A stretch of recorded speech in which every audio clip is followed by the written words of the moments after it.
Rip City Radio headlines. Goldberg Jones. Call 1-800-DIVORCE. All right, 3 o'clock chat here. What's going on, my friends? The Trailblazers return to action Thursday night. First game after the All-Star break. LeBron and Luka are in town.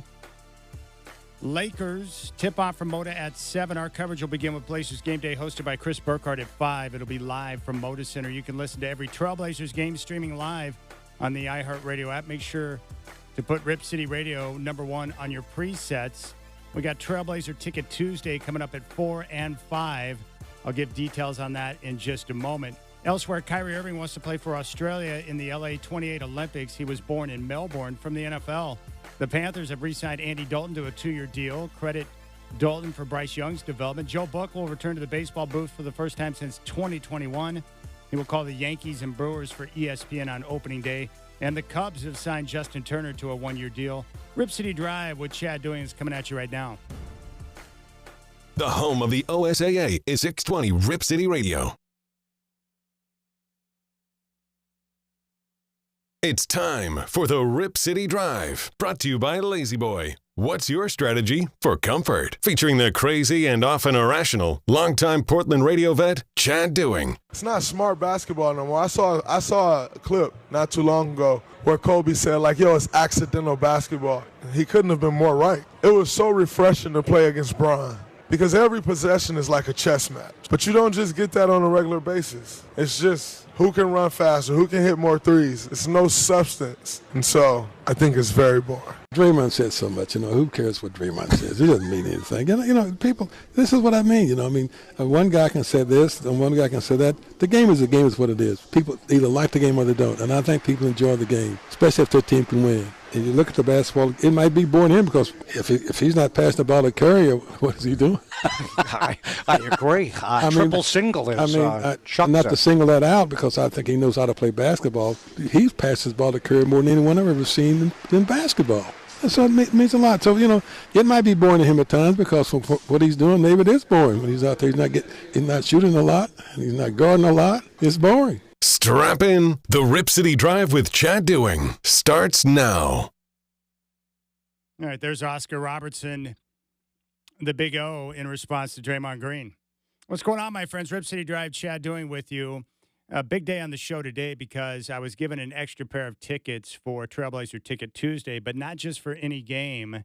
We have 2 pairs to give away today. We're going to do one at 4 o'clock for the Trailblazers and Hornets coming up at Moda Center. And then we've got an extra pair of tickets for the Laker game on Thursday.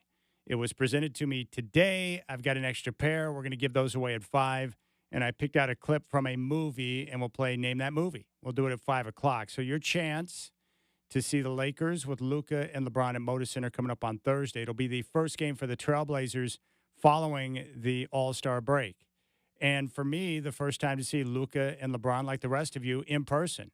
I just want to check it out. I still can't believe the Mavericks gifted Luka to the Lakers, but that's the Lakers. They always get the star they need to continue on with their franchise, and now we get a chance to see LeBron and Luka together. Unfortunately, and this could screw with us just a bit, but maybe it won't because it's just after the All-Star break. The Lakers had that makeup game. I think it's against Charlotte. It's going to be played tomorrow night on Wednesday night. It's a makeup game from one of the games that was canceled because of the wildfires down in Southern California. So the Lakers are playing on Wednesday, and then they have the game on Thursday in Portland, second of a back-to-back. So how are they going to play that? Will they play both Luka and LeBron in both games? Will LeBron take some time off? Will Luka be on a minutes restriction as he continues to work himself back from the injury? I don't know how they're going to do it, but hopefully we won't get screwed after, from the opportunity to be able to see those two guys together. I don't think we will, having it been after the All-Star break, but I'm not sure. But that's the scenario. Either way, I've got a pair of tickets for the Laker game to hand out coming up at 5 o'clock. We'll play Name That Movie. And even if Luka and LeBron are limited minutes or one doesn't play or whatever, you still get a chance to be at Moda Center and make fun of all the Crown Royal bags leaving Moda Center after the Lakers lose another game at Moda Center. Now, Laker fans are the worst, right? They're annoying. A lot of them are now Warrior fans. When the Lakers went sideways, they became Warrior fans because they got Steph Curry. So a lot of them are illegitimate. So it's nice to make fun of them. It just drives me crazy because the two teams that fill up Moda Center with more opposing fans than any other fan base are the Lakers and the Warriors. And they're basically the same person, dressed up in their Crown Royal bags, pretending to love LeBron and all the nonsense. Drives me crazy. But it is what it is. I just want to see Luka. The guy's a stud. Now, I acknowledge that right now, Jokic is the best player in the game. It's not even close. I love the way he plays, his feel for the game, the way he sees the floor, but Luka's not far behind. And he's not even in his prime yet. It's amazing. So that's a show unto itself and one of the bigger games remaining on the home slate for Portland. And then we'll see what the Trailblazers do now that the All-Star break has come and gone. How long will they continue to allow the guys to play at full strength and continue to attempt to make a push for the play-in and to win games? Or is the season going to end much the way that it has the last couple of years, where we're going to see some veterans, develop some chronic knee soreness or whatever the case may be, and they end up, shutting some dudes down? I don't know. I don't know the answer to that. I do know that Ayton being out of the lineup for an extended period of time does not help them when it comes to winning games. So maybe they'll play it by ear. If the Blazers get off to a hot start post-All-Star break, they'll probably honor that and allow the guys to continue to compete. But if the losing continues, like we saw right before the break with the 3 straight losses in Minnesota and 2 in Denver, then maybe they'll take a different approach. Either way, I'm just going to continue to pay attention to the same things. Development of the young players, namely Scoot and Shaden. Sean Highkin's going to join the show. We'll hear from him at 5:20, our Trailblazer Insider. And then this is the day of the month where Colin Amos from the law offices of Goldberg Jones is going to stop by in studio and answer your questions from 1-800-DIVORCE. That's the plan. We have 2 pairs of tickets to give away, one for the Hornets, one for the Lakers. We'll do it at 4 and 5. Colin Amos in studio at 4:20 answering your questions. And then Sean Highkin, our Trailblazer Insider, will join us at the show or on the show at 5:20. And I'm making an attempt. I'm hoping to get Michael Holton in studio for Holton on Hoops tomorrow at 5:20. I want to get his take on All-Star Weekend. He went down to the game. Sean was there. He'll share his thoughts. I want to know if the game or this new format with the mini tournament was as bad in person as it was on television. So I'm hoping to get Michael Holton in studio tomorrow before we kick off the second half of the season. Now, coming up in about 15 minutes, I've kind of put together a list of just different thoughts on the Trailblazers, information I've gathered from different people in town, around the team, on Coach Billups and his future, the vets and how the team looks at the vets and what they're trying to accomplish there, and what the team thinks about the young guys who are currently on the roster, namely Scoot, Shaden, Klingon, Tamani, and Denny.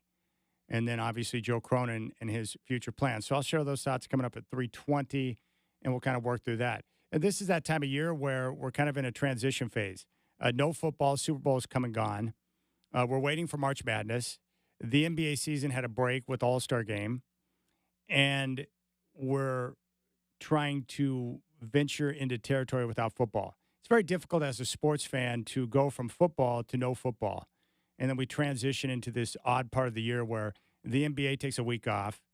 Baseball hasn't started yet. March Madness hasn't started yet.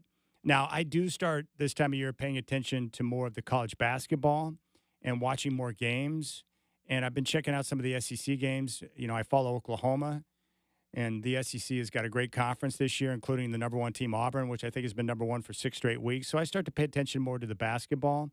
And I'm paying attention to basketball now that mainly I watch the guys when they're on, the guys that will be in a position that Portland may be able to grab one in the draft, namely Cooper Flagg. I don't like to watch too much Cooper Flagg because it's watching something beautiful and delicious that you probably can't have. And I don't like to tempt myself. I'm not a window shopper. So I don't like to walk around and look at things that I could never purchase because I don't want those fantasies living in my head. And I feel the same way about Cooper Flagg.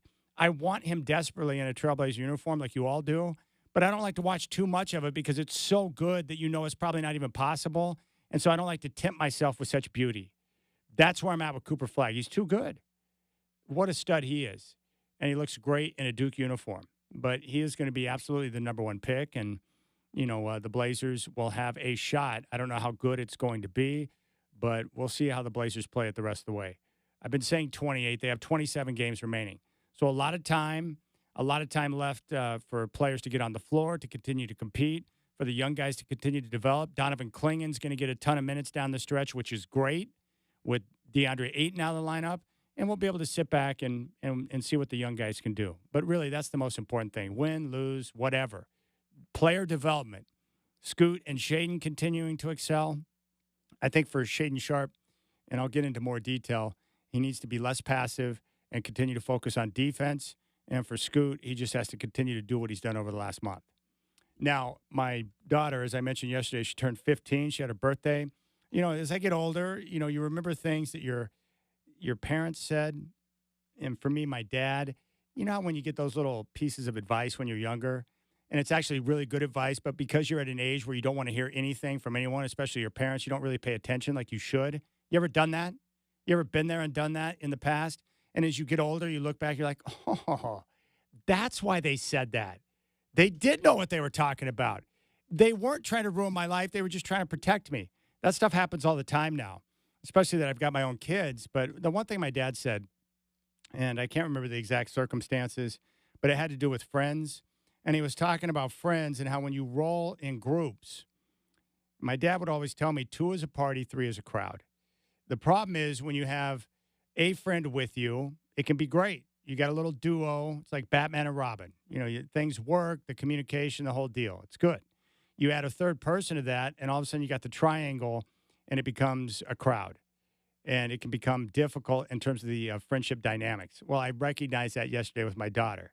She had her best friend with her, and then they added a third friend to be a part of the birthday festivities.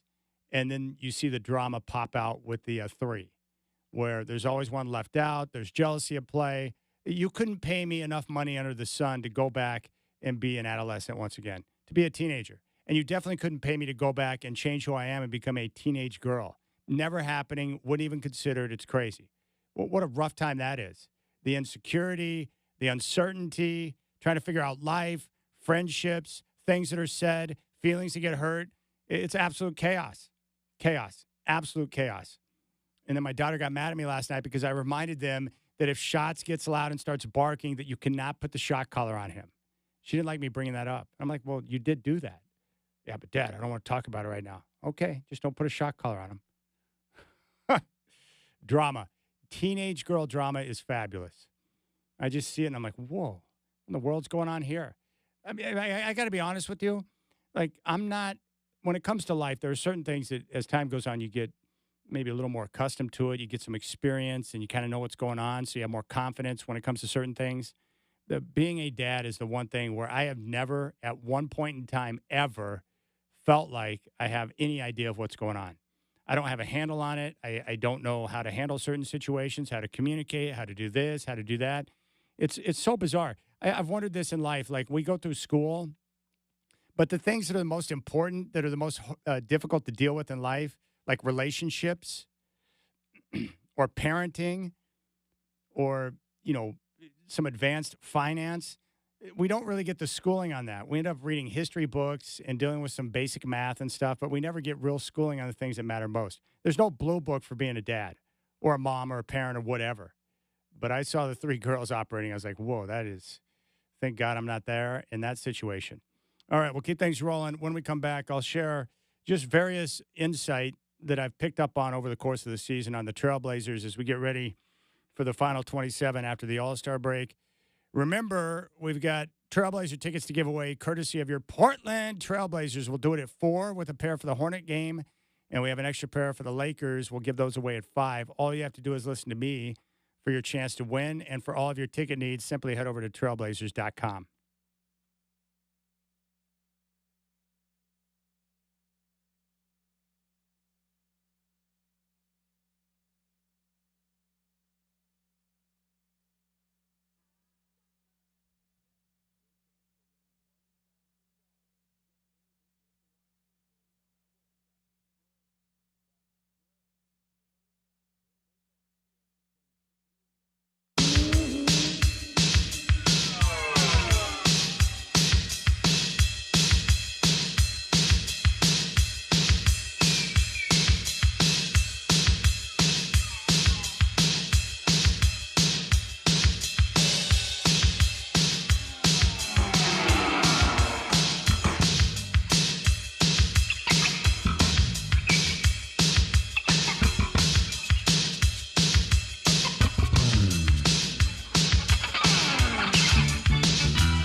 All right, Scotty Bethune has chimed in. Hey, Chad, not looking forward to the teenage years. The attitude is already strong at 7. Oh, you're screwed, my friend, especially with your little one. I've seen a picture of her. Just look at her eyes. You have no chance. And then Tony out in Boring chimed in. You should put a shock collar on Aaron Fentress next time he's on the show. And if his cell phone drops yet again, you know what to do. It was nice to catch up with Fentress. I always like having conversation with him. Unfortunately, we seem to be agreeing a lot over the last year or so. That's problematic. I prefer yelling and arguing with him. But Aaron Fitch is a good dude, and it was great to catch up with him. You can always podcast the show using the iHeartRadio app. And also, every Trailblazer game streams live on the iHeartRadio app, so it's a good way to listen if you're on the go, in your rig, at home, whatever the case may be. You can reach out to me on social at Chad and Rip City. The telephone number here is 503-248-0620.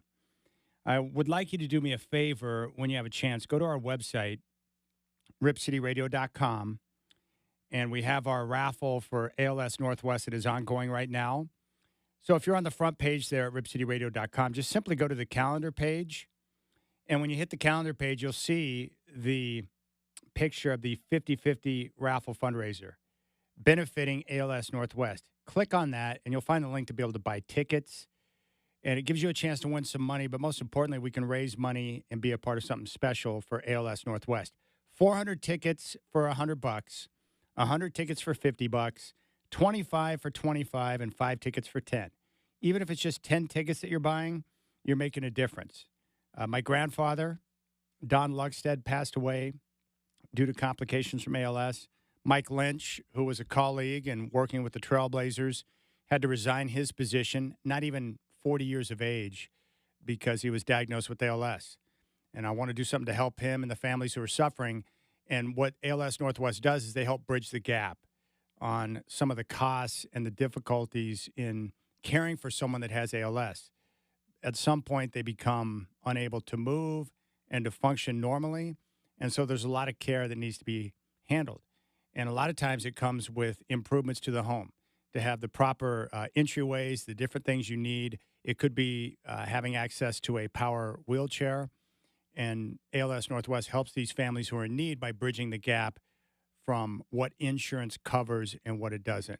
As you might imagine, with a lot of these chronic illnesses and diseases, it's expensive to care for. And we have a chance to make a difference. So go to our calendar page at RipCityRadio.com and buy some tickets in our raffle. 400 tickets for 100, 100 tickets for 50, 25 for 25, or 5 tickets for 10. We'll give away a pair of tickets for the Hornets game at 4. We have a pair of tickets for the Laker game on Thursday. We'll give those away at 5. It's Trailblazer Ticket Tuesday. Every Tuesday throughout the entire basketball season, we have tickets to give away, courtesy of your Portland Trailblazers. And for all of your ticket needs, simply just go to trailblazers.com. Just a reminder, I mentioned it before, but if you have not watched the recent drop on the final episodes of Cobra Kai, you need to get on that. If you've been watching the series, if you're down with the series, the final episode drop was awesome. And they finished it with a bang, and they did a great job. What a great show that was. What I like about the show, too, not only is it fun and it connects me with my childhood, but I think it's pretty good to watch with the entire family. And how often can you say that about some of the different shows and different things that are available to watch now? So get on Cobra Kai. The ending was epic. It was terrific. So good. So I think you'll enjoy it. I'm a big fan and very happy to get the final drop. And this will be the end. I think Ralph Macchio is going to be, in a movie this summer with Jackie Chan. I think they're calling it like Karate Kid Legends or something like that. It doesn't matter to me. I'm in. There's certain things I just am automatically in on and will support. That would be one of them. But this is the finale of Cobra Kai, and the final episode drop was great, but the ending was awesome. They did a heck of a job with that. It shouldn't work, but it definitely works, and it's worth checking out. All right, let's talk some Trailblazers. I just made kind of a list, a little outline of some of the different topics surrounding the team and different things that I have heard, and I just want to share with you as I kind of went through and filtered them out of my mind as we get ready for the stretch run. We're past the All-Star break. The Blazers have 27 games remaining as we approach the end of the season, and it's going to come quick. We're already in past midpoint of February. and the season will end in the first week of April. So I just want to give you some of the things I'm hearing and kind of where I think they're at. We'll start with Chauncey Billups, the head coach. Just so you know where I'm coming out on Chauncey. I like Chauncey. I am a big fan of his, always have been, and I was excited when he got the job as coach. The circumstances after he were hired changed dramatically. He was hired by Neil Olshey, who was then fired, and then Joe Cronin took over. When he took over as head coach, it was a veteran team, and the idea was he would come in and help them hopefully learn how to play better defense, but it never materialized. Joe Cronin took over. The team went in a different direction. They ended up dealing Dame, and then Chauncey, before he knew it, was, captaining a ship that was looking to improve draft position for a few years.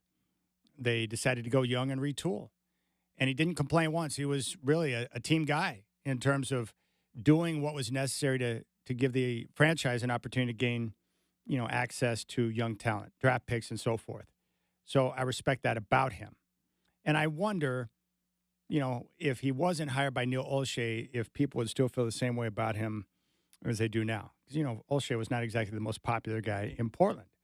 So everything I've heard in regard to Billups is that this is his final season in Portland. Remember, he signed a 5-year deal. He's in year number 4, and the team has an option on the final year. They have not picked up the option. Now, in sport, you don't have to listen to what people say. Just look at what they do. In sport, when a coach is on a contract and he's going into the final year of the contract and there's an option by the team and the team doesn't pick up the option, what happens? Well, usually that coach doesn't return. So I don't expect him to come back. And that's everything I've heard now for the last couple of years. But look at the recent play of the team. They won 10 out of 11 in 6 straight. And I think what was most impressive during that stretch is that the team was vastly improved defensively. They were sharing the ball on offense. They were starting to play, in a style that the coach wants. They were responding to that. They were executing on both ends of the floor. Well, that's coaching. Taking what the coaches have been teaching in practice, taking the concepts, applying them, and executing them on the floor. And we saw that. So you look at that recent success, and then you combine that with the development of the young players. We're seeing improvements from all of them. Scoot has turned a corner. He's been terrific over the last month. Shaedon Sharpe is showing flashes of brilliance. They weren't getting what they wanted defensively, so Coach Billups publicly benched him and said, hey, I need more defensively. And the reason why I'm doing it to him is because I have high expectations for him. He's better than that, and I know he can be a much better player, and I don't want him to be one-dimensional. And so far, Sharpe has responded to that. He still has a lot of work to do defensively, but, Coach holding him accountable and pointing out and communicating why. So I think the recent success and the development of the youth will put Billups in a position to be able to get another head coaching job, whether that's here in Portland or anywhere else. Now, I do think there's a Joe Cronin factor. And from everything I've heard and been told, Cronin and Billups have a very good working relationship, which is nice. You want that within your franchise. But Joe Cronin is also a general manager who has not had the opportunity to hire his own coach. And basically every general manager that gets into a position to where they can run the basketball side of things, or it could be football, whatever sport, when a GM takes over, at some point they're going to want to hire their own coach. And while he may have a good working relationship with Billups, it's not his coach. He didn't choose him. He took over the job from Olshey, and there was already a coach in place. So at some point, you would expect Joe Cronin to be in a position to where he will want to hire his own coach, to bring in the guy that fits what he's trying to do and what he wants to build. And that's perfectly acceptable. Now, the other thing about Billups that could factor in, too, is I don't know the exact number, but I think that final year option is like $2 million. It's very, if the Blazers did pick up the option and brought him back, it's not that expensive.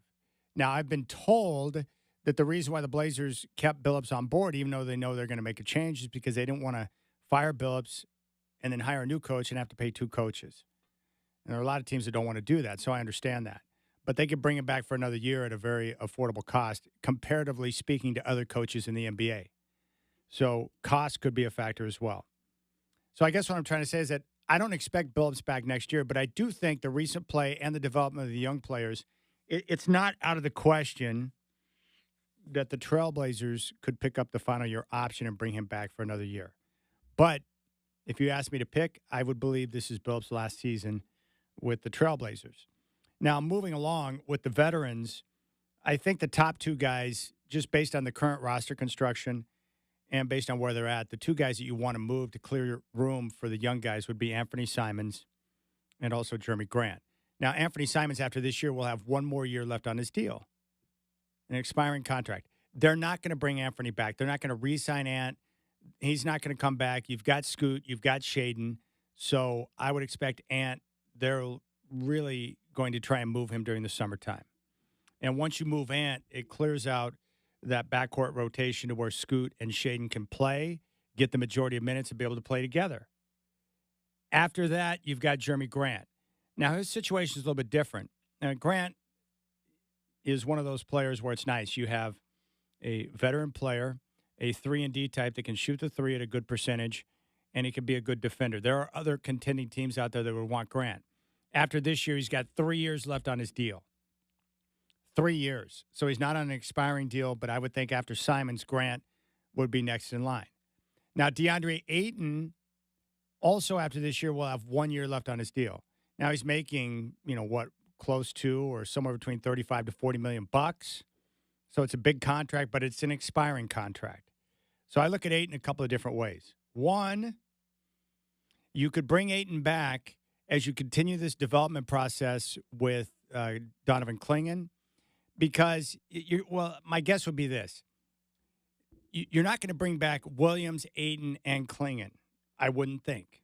I would say you bring back 2 of the 3, Clingan being one of them. You're going to need another center to be able to eat up some of the innings next to Clingan. My guess is you want Clingan to start, but he can't play all of the minutes, and you'll need someone else to eat up some innings there. So that's got to be Robert Williams III or DeAndre Ayton. Now, if you're unable to move Ayton, although I think it's going to be much easier during the summertime because he's on an expiring deal, then you could look to move Robert Williams and then bring Ayton back. So you've got at least 2 guys with one who can eat up some of the innings there, but you still get a lot of playing time for Donovan Clingan. Now, with Robert Williams, from what I've heard is, the assumption from, I think from a lot of people is that he's a vet, he's a valuable vet. If you use him properly and take care of his body, he can be a contributor on a title contending team. That is true. He's a good player, smart.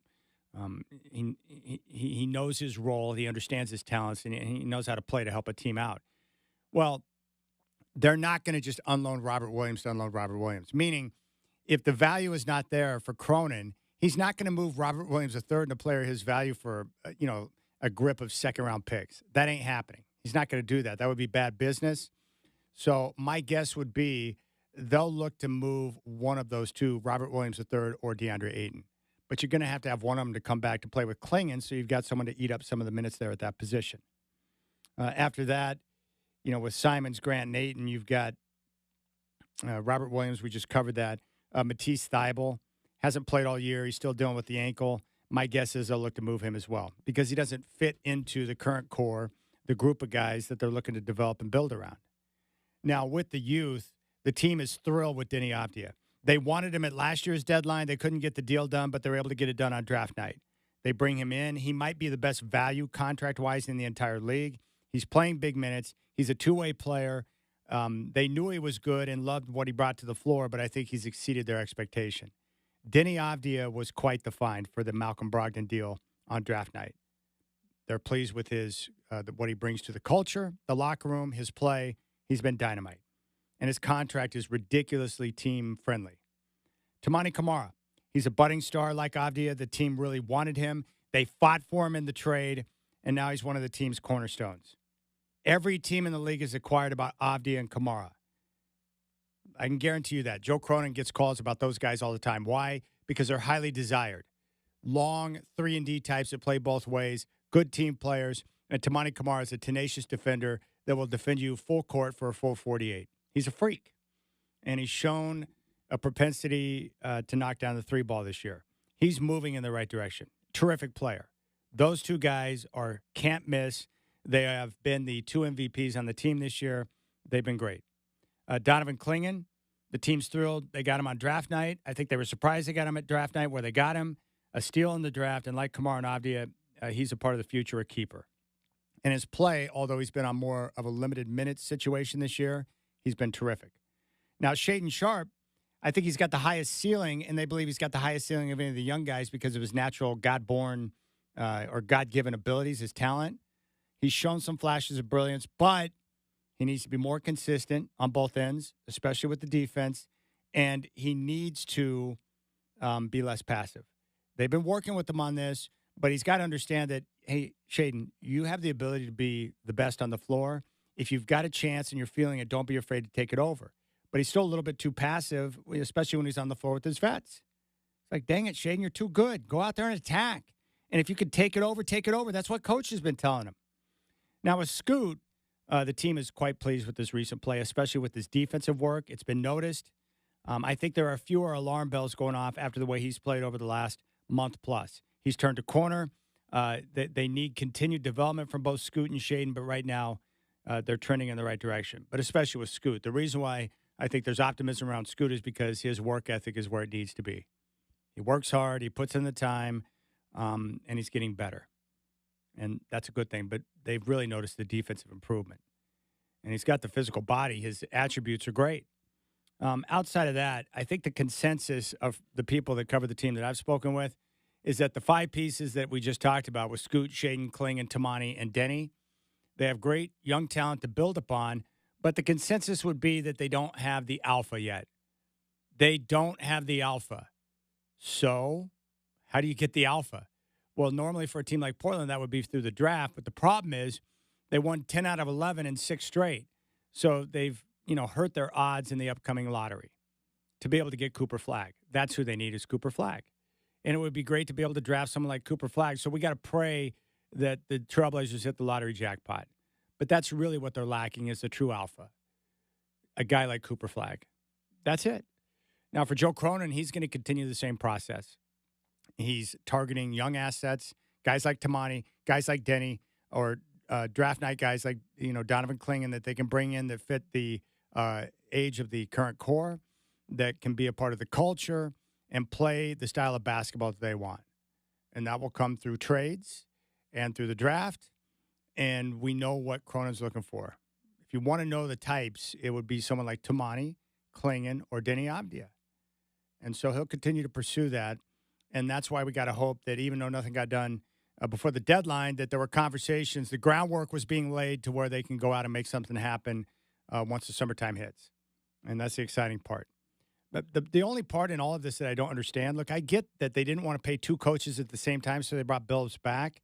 But the one thing I've never really understood is, okay, so you've got a team where you need access to someone like Cooper Flagg, but you have a head coach that doesn't want to lose games for a franchise that's probably not going to bring him back. So Billups is going to have the main pursuit of trying to win games so he can better himself to have an opportunity to get a future head coaching job.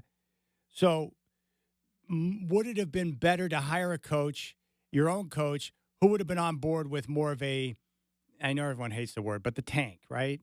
To where you lose games and better position yourself for Cooper Flagg. Instead of having a coach that wants to win because he's trying to prove that he can win, so he puts himself in a position to get a future job. Because why would a coach who's not going to be back the following year want to go out of his way to help the team on his way out by losing games? And most coaches wouldn't do that. So that's the only part about the whole process I don't really understand. But when I look at the 5 young guys and what Cronin's been able to put together, it's very clear to see the light at the end of the tunnel now with that talent. All right, we'll keep things rolling. First pair of tickets for Trailblazer Ticket Tuesday. I will give those away at 4. Colin Amos is going to stop by at 4:20 to answer your questions. And then Sean Highkin at 5:20. Chad doing here at Rip City Drive. Hope you're enjoying your Tuesday. First pair of tickets for Trailblazer Ticket Tuesday coming up at 4.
All right, Trailblazer Ticket Tuesday. First pair coming up at 4 o'clock. And then we'll give away the Lakers tickets for Thursday's game coming up at 5 o'clock. So 2 pairs of tickets to give away today. And we got the bonus Laker pair. So we're going to play Name That Movie. I picked out a clip from a movie. I don't think it's too difficult, but it's your chance to win coming up at 5 if you would like to go and watch Luka and LeBron. Sean Highkin, our Trailblazer Insider, will join me coming up at 5:20. We'll get his take on All-Star Weekend. He was down there. I want to get his take on the road trip. He was at the game in Minnesota and the 2 in Denver. And then we'll focus in on the last half of the season. 27 games to go. What's the plan going to be? What's the plan? How are they going to handle it? And I'll ask him. I laid out my thoughts on the Trailblazers just now, but is it out of the question that Chauncey Billups could return for a final year in Portland? Now, I think it was Aaron Fentress. Was it Fentress? I think Fentress told us yesterday that he's done some investigating on Coach Billups, talked to his agent, have talked to Coach, and I think his representation thinks that he's not going to have an issue getting a job elsewhere, and that's because most teams, and I've wondered this over the last couple of years, obviously Chauncey's taken a lot of L's, a lot of losses, and a lot of that was out of his control based on the team he had to work with because of the focus of the franchise. So I was wondering, do teams take that into account? Like, if you look at someone's record and it's abysmal, like let's say 120 and 245, so you've lost the majority of the games you've coached. But if the circumstances were when you took over, the GM that hired you was fired and somebody else took over and the direction of the franchise changed, and therefore you were under a different set of circumstances and the team was trying to go young and rebuild, do they take that into account? Well, according to Chauncey's representation, that's exactly what happens. Maybe not in every situation, but with Chauncey, they'll look at the circumstances, understand what he was in, what he was dealing with, and from there they'll shift and realize that, they can't base everything off of the record. Now, if a coach takes over a loaded roster that's expected to win and the team underperforms, I think that's a different story. But that's why I think this year you're starting to see maybe the fruits of the efforts that Chauncey has put in. He took over, he's brand new. What do you know? You have no experience. It takes a while to get used to all the things that you don't know about being a head coach. And then I think the staff, I just look at the development of the young players and then the response from the young players, the way they're starting to execute and play the way they want. And it helps, too, when you start getting longer, more athletic guys on the floor. The Blazers got size for the first time in a long time. They got 3 centers, Ayton, Klingon, and Williams. And they got 2 forwards who are long and freaky and defensive-minded. That's a good thing to have. We haven't had, Avdia and Tamani are really the first 2 legit wings they've had since back in the days of LaMarcus and Nick Batum. When those guys left, it took a long time to replace.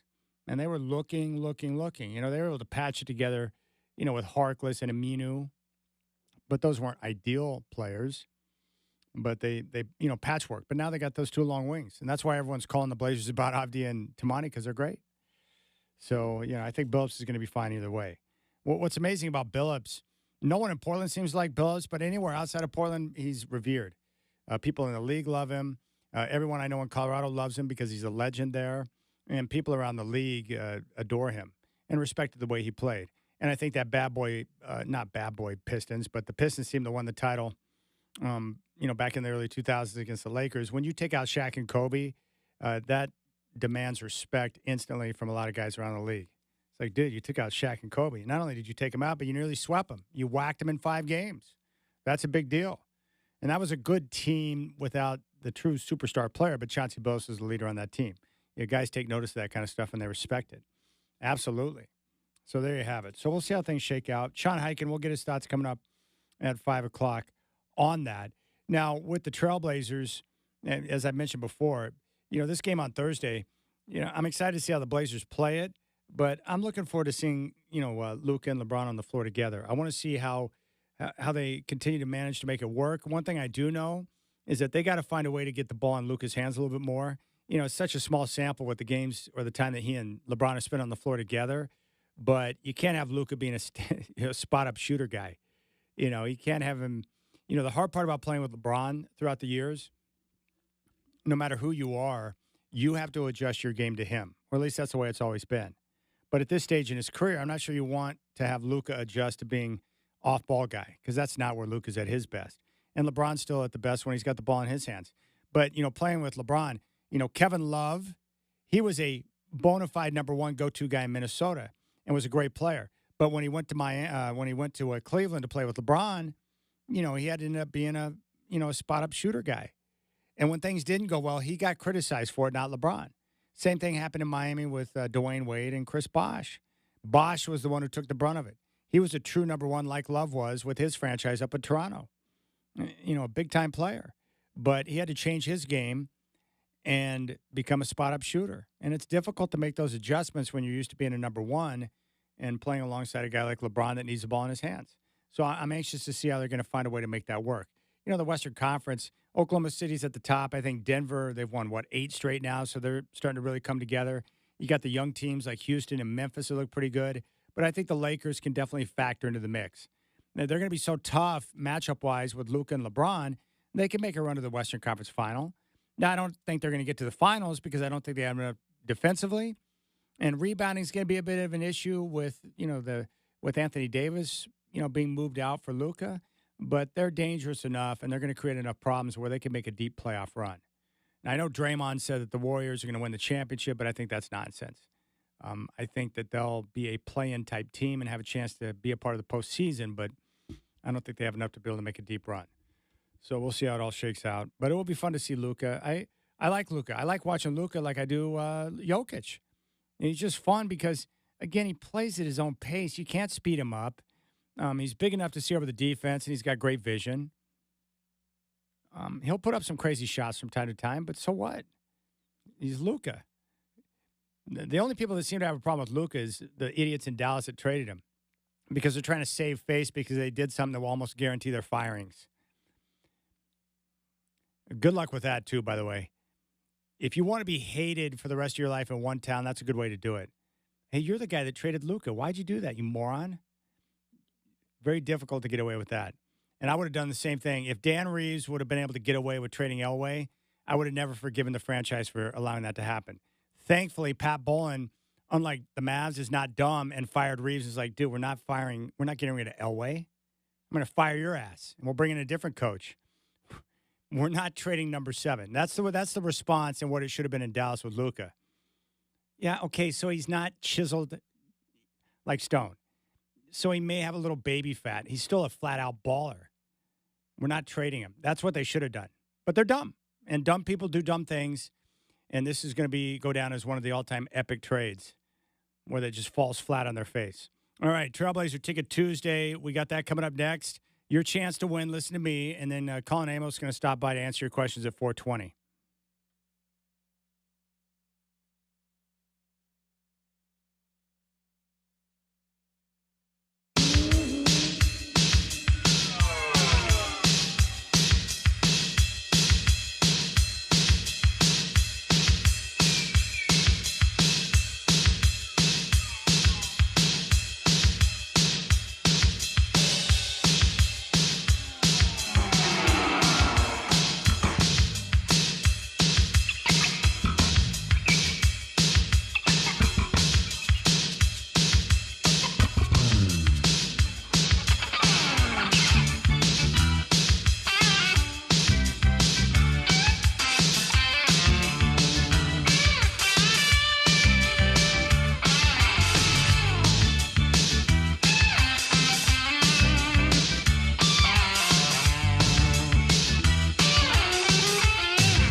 Here's what you need to know. From the Goldberg Jones Sports Desk, your 620 Rip City Radio headlines. Goldberg Jones. Call 1-800-DIVORCE.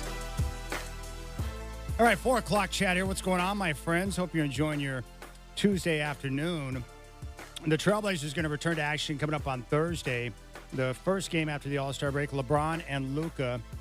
The Lakers will be in town. Tip from Moda at 7. Our coverage begins with Blazers Game Day, hosted by Chris Burkhardt at 5. It'll be live at Moda Center. You can listen to every Trailblazers game streaming live on the iHeartRadio app. Elsewhere, Kyrie Irving wants to play for Australia in the LA 28 Olympics. He was born in Melbourne. From the NFL, the Panthers have re-signed Andy Dalton at a 2-year contract. They credit him for Bryce Young's development. Joe Buck is going to return to the baseball booth for the first time since 2021. He's going to call the Yankees and Brewers for ESPN on opening day. And the Cubs have signed Justin Turner to a 1-year deal.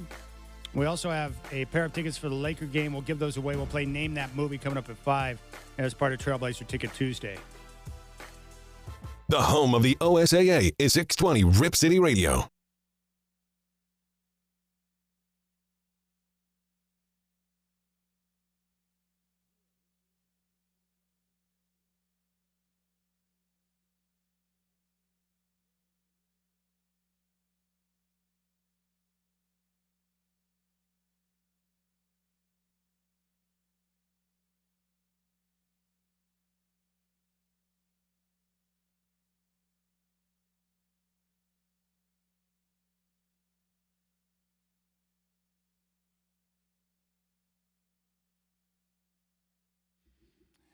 All right, Colin Amos is going to join me in studio coming up at 4:20 to answer your questions. My good friend from Goldberg Jones, 1-800-DIVORCE.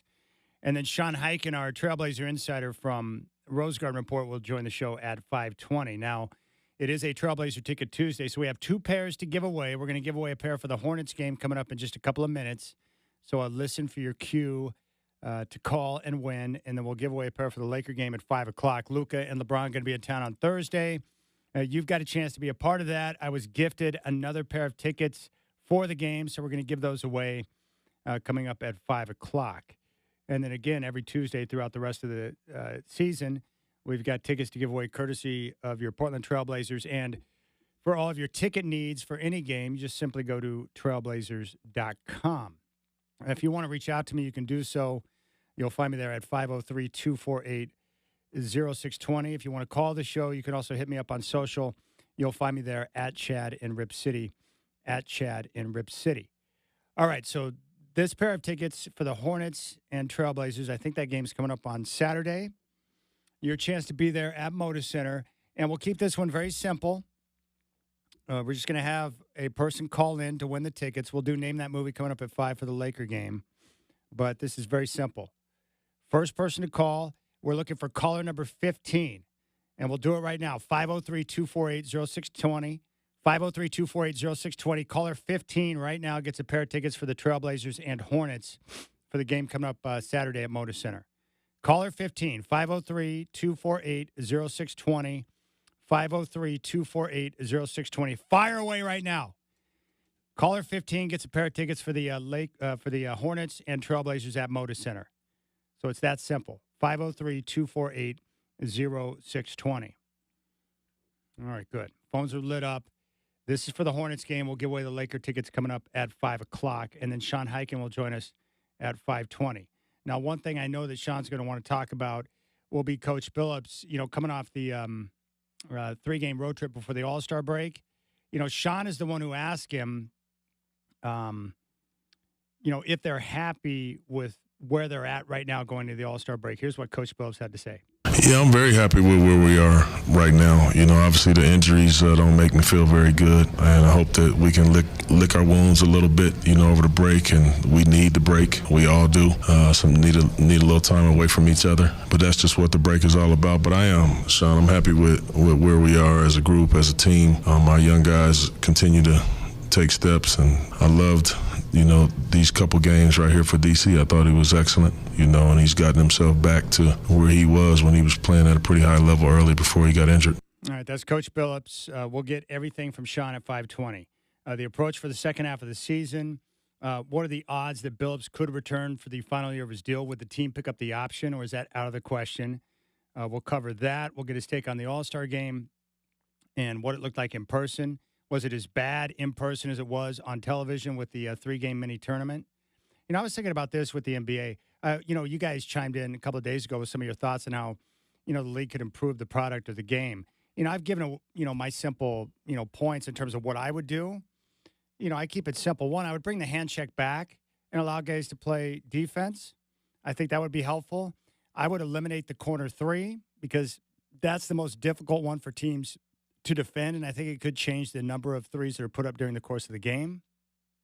And then as a league, I would, make sure to stay out of, the constant political discussion. Because I think the majority of fans, they don't care, they want an escape, and they don't want to have the politics rammed down their throat. And I think that's the way most sports fans are. If I run a business, I just look at it strictly from a business standpoint. I want to try and run a business. I want to appeal to as many people as possible. And that means embracing the entire country and to bring in as many basketball fans as possible. But what I would encourage the league to do when it comes to rules of the game, don't be afraid to change something. Just change it. And if it doesn't work, it doesn't work. But at least you got the information from being aggressive and making a change. Meaning, what would it look like if they just eliminated the corner 3? I have no idea. But why not do it for a year, a season? You don't have to institute it during the playoffs, but do it for the season.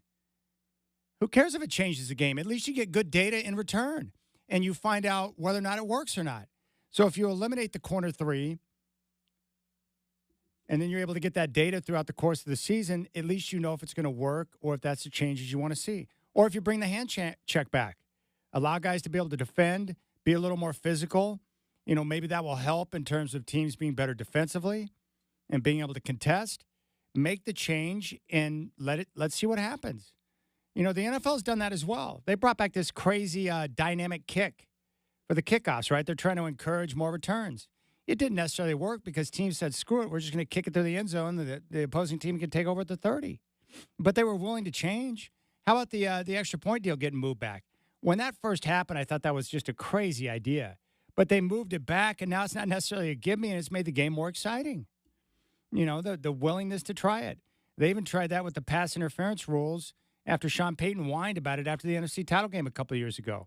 And they made a change, and they went back. They weren't afraid to try it and then change it back. I mean, look at baseball. When we first heard about the ghost runner for extra innings during the regular season and with the pitch clock, we weren't sure how it was going to work. But baseball had the balls to try it. And look, it worked well. Now the game is sped up. When you go to a game in person now, it's, it hits in less than 3 hours. It actually helped the product. But you have to have a willingness to try it out. I think the NBA should try that. Instead of trying to come up with all these creative rules or, formats for the All-Star weekend or give us some type of in-season tournament that I'm convinced no one really cares about, then try rules that are going to impact the game, and you might find that it's for the best. And then if you get the desired result, you can institute it as a permanent change. But I would try that. I would eliminate the corner 3. I would bring back the hand check, and I would really investigate different ways where you can try and alter the game just a tad. And then you get some different type of play, maybe some different action. And, I think that that's something that would be desirable to people. But don't be afraid to try it and see what happens. But I think the corner 3 is the one. Like, I don't want to eliminate the three-point line, completely. I think that's crazy. But that corner 3, like, if you didn't have corner 3s available, I've heard some people suggest, I think even Dan Patrick, why not have a situation where only 3s are available, like during the fourth quarter or at different points in time during the game where the three-point line lights up and that's your time to shoot 3s. It sounds crazy because we've never seen it before. But if you would have mentioned to me 30 years ago the NBA was going to institute a in-season tournament with soccer-style rules, I would have said that was ridiculous, and yet they're doing it. So try it. Get aggressive and try it out. I mean, you got a league right now that's, suffering in terms of ratings loss. The game's being consumed differently with the way we all consume media. In fact, I was talking about that with Brenden earlier. Like with me, I'm an older head, right? And I grew up on the radio, watching TV. I remember a time when there was no cable and didn't have access to all these channels. I mean, I'm watching and consuming more stuff on YouTube than I ever had before in my life, and probably more than just about anyone else on the planet. YouTube's great. I've got a Fire Stick at home. So in my room, I've got the Fire Stick, and I can access all these different apps in one place instead of watching just traditional broadcast TV. I love that. I watch a lot of stuff from my computer now, so I'm consuming media differently. And with sports, if I can get it on the go in spots where I want to be able to view it, I think that's nice. But if I was the NBA, I'd get aggressive with it. They try a lot of different things. Why not get aggressive with the rules and see if you can come up with that right combination? So if you have ideas on what rules you wouldn't mind see them instituting for a year or for a season just to see what it would look like, what would they be? Let me know. Just hit me up on X, at Chad and Rip City. But, I'm all about that. But the All-Star game, I don't know what it is. I thought about it more last night. I just think what it comes down to is, the players are different now. Different, and just like every generation is a little bit different. You have these players now, they're born. They grow up, they play AAU ball. A lot of these kids have known each other for years because they grew up in the AAU circuit together. Some of them go to college together. So by the time they hit the NBA, for the guys that make it, they're all friends. They're all buddies. And they're all making extreme amounts of cash compared to what guys used to in the past. So they've already been playing against one another. The competition is just not the same. So when they get to the All-Star game, they're not looking to, pound each other into submission, embarrass one another, show each other up. That's not their game. Different than when I came up. Larry Bird and Magic Johnson came from two different parts of the country. One played in L.A., one played in Boston. One went to Indiana State, the other went to Michigan State. One was a traditional power. The other was the Sycamores. How Larry Bird got the Sycamores into the Final Four is beyond my understanding. They played in a national title game, so the competition started there. They were rivals. They had a healthy respect for one another, but they were both competing for the same thing, supremacy in the NBA, supremacy in college, and they were battling for MVPs. So when you have guys like that getting to the All-Star stage to play in the All-Star game, they weren't looking to, create a layup drill or not to compete. They wanted to hammer each other.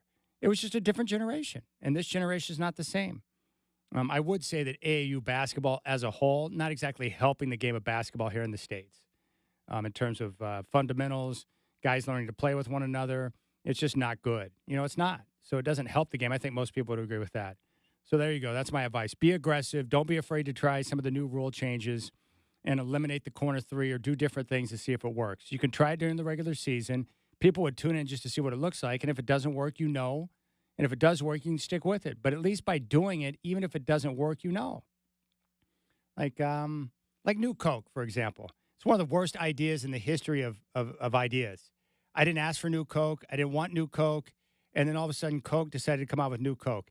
It was a complete disaster. But at least they knew once they did that and the way it blew up in their face, nobody asked for New Coke, nor did they want it. And they didn't want commercials with Max Headroom telling you to try New Coke. But they tried it, and they got the answer. It sucked, and it was a bad idea. So the NBA should try it, and don't be afraid. All right, we'll keep things rolling here on the show. Brenden, do we have a winner for the tickets? If so, who is it? Yes, it's Josh Neely of Happy Valley. Yeah, Josh out in Happy Valley. Congrats, Josh. Enjoy the game on Saturday. We got the second pair for the Laker game coming up at 5 o'clock, and we'll play Name That Movie. All right, we'll come back. Colin Amos, the law offices of Goldberg Jones, 1-800-DIVORCE will join me in studio to answer your questions here on the Rip City Drive, and then we'll talk with Sean Highkin at 5:20.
All right, my good friend Colin Amos, law offices at Goldberg Jones, 1-800-DIVORCE is in studio.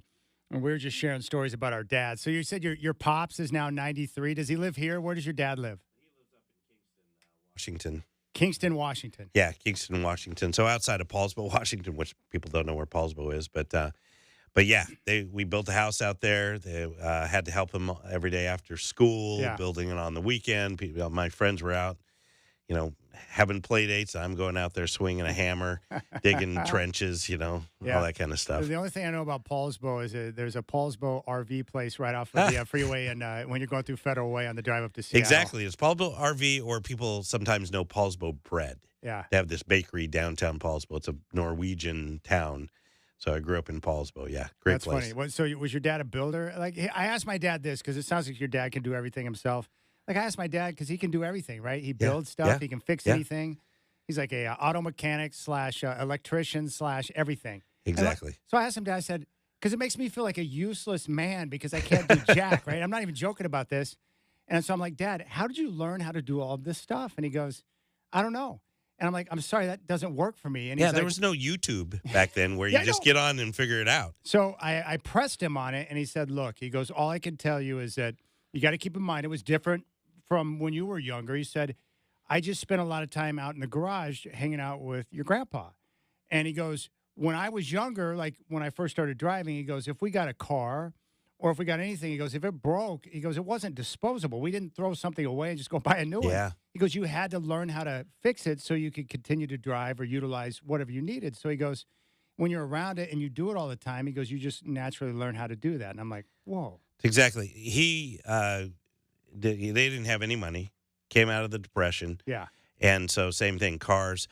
When I got my first truck, I had to rebuild the transmission. Yeah. And we dropped a new engine in, and he was like, this is how we do it. And I'm like, how do you remember? Because he was an engineer. Yeah. He went and became an engineer, but we put in a new clutch, we put in a new transmission, all this stuff into the truck. He did that on a couple cars. Then when he built the house, it's like, how do you know how to put a house together? One, there was not as many code restrictions. Yeah, you could do what you wanted. You could do what you wanted just as long as it stood up.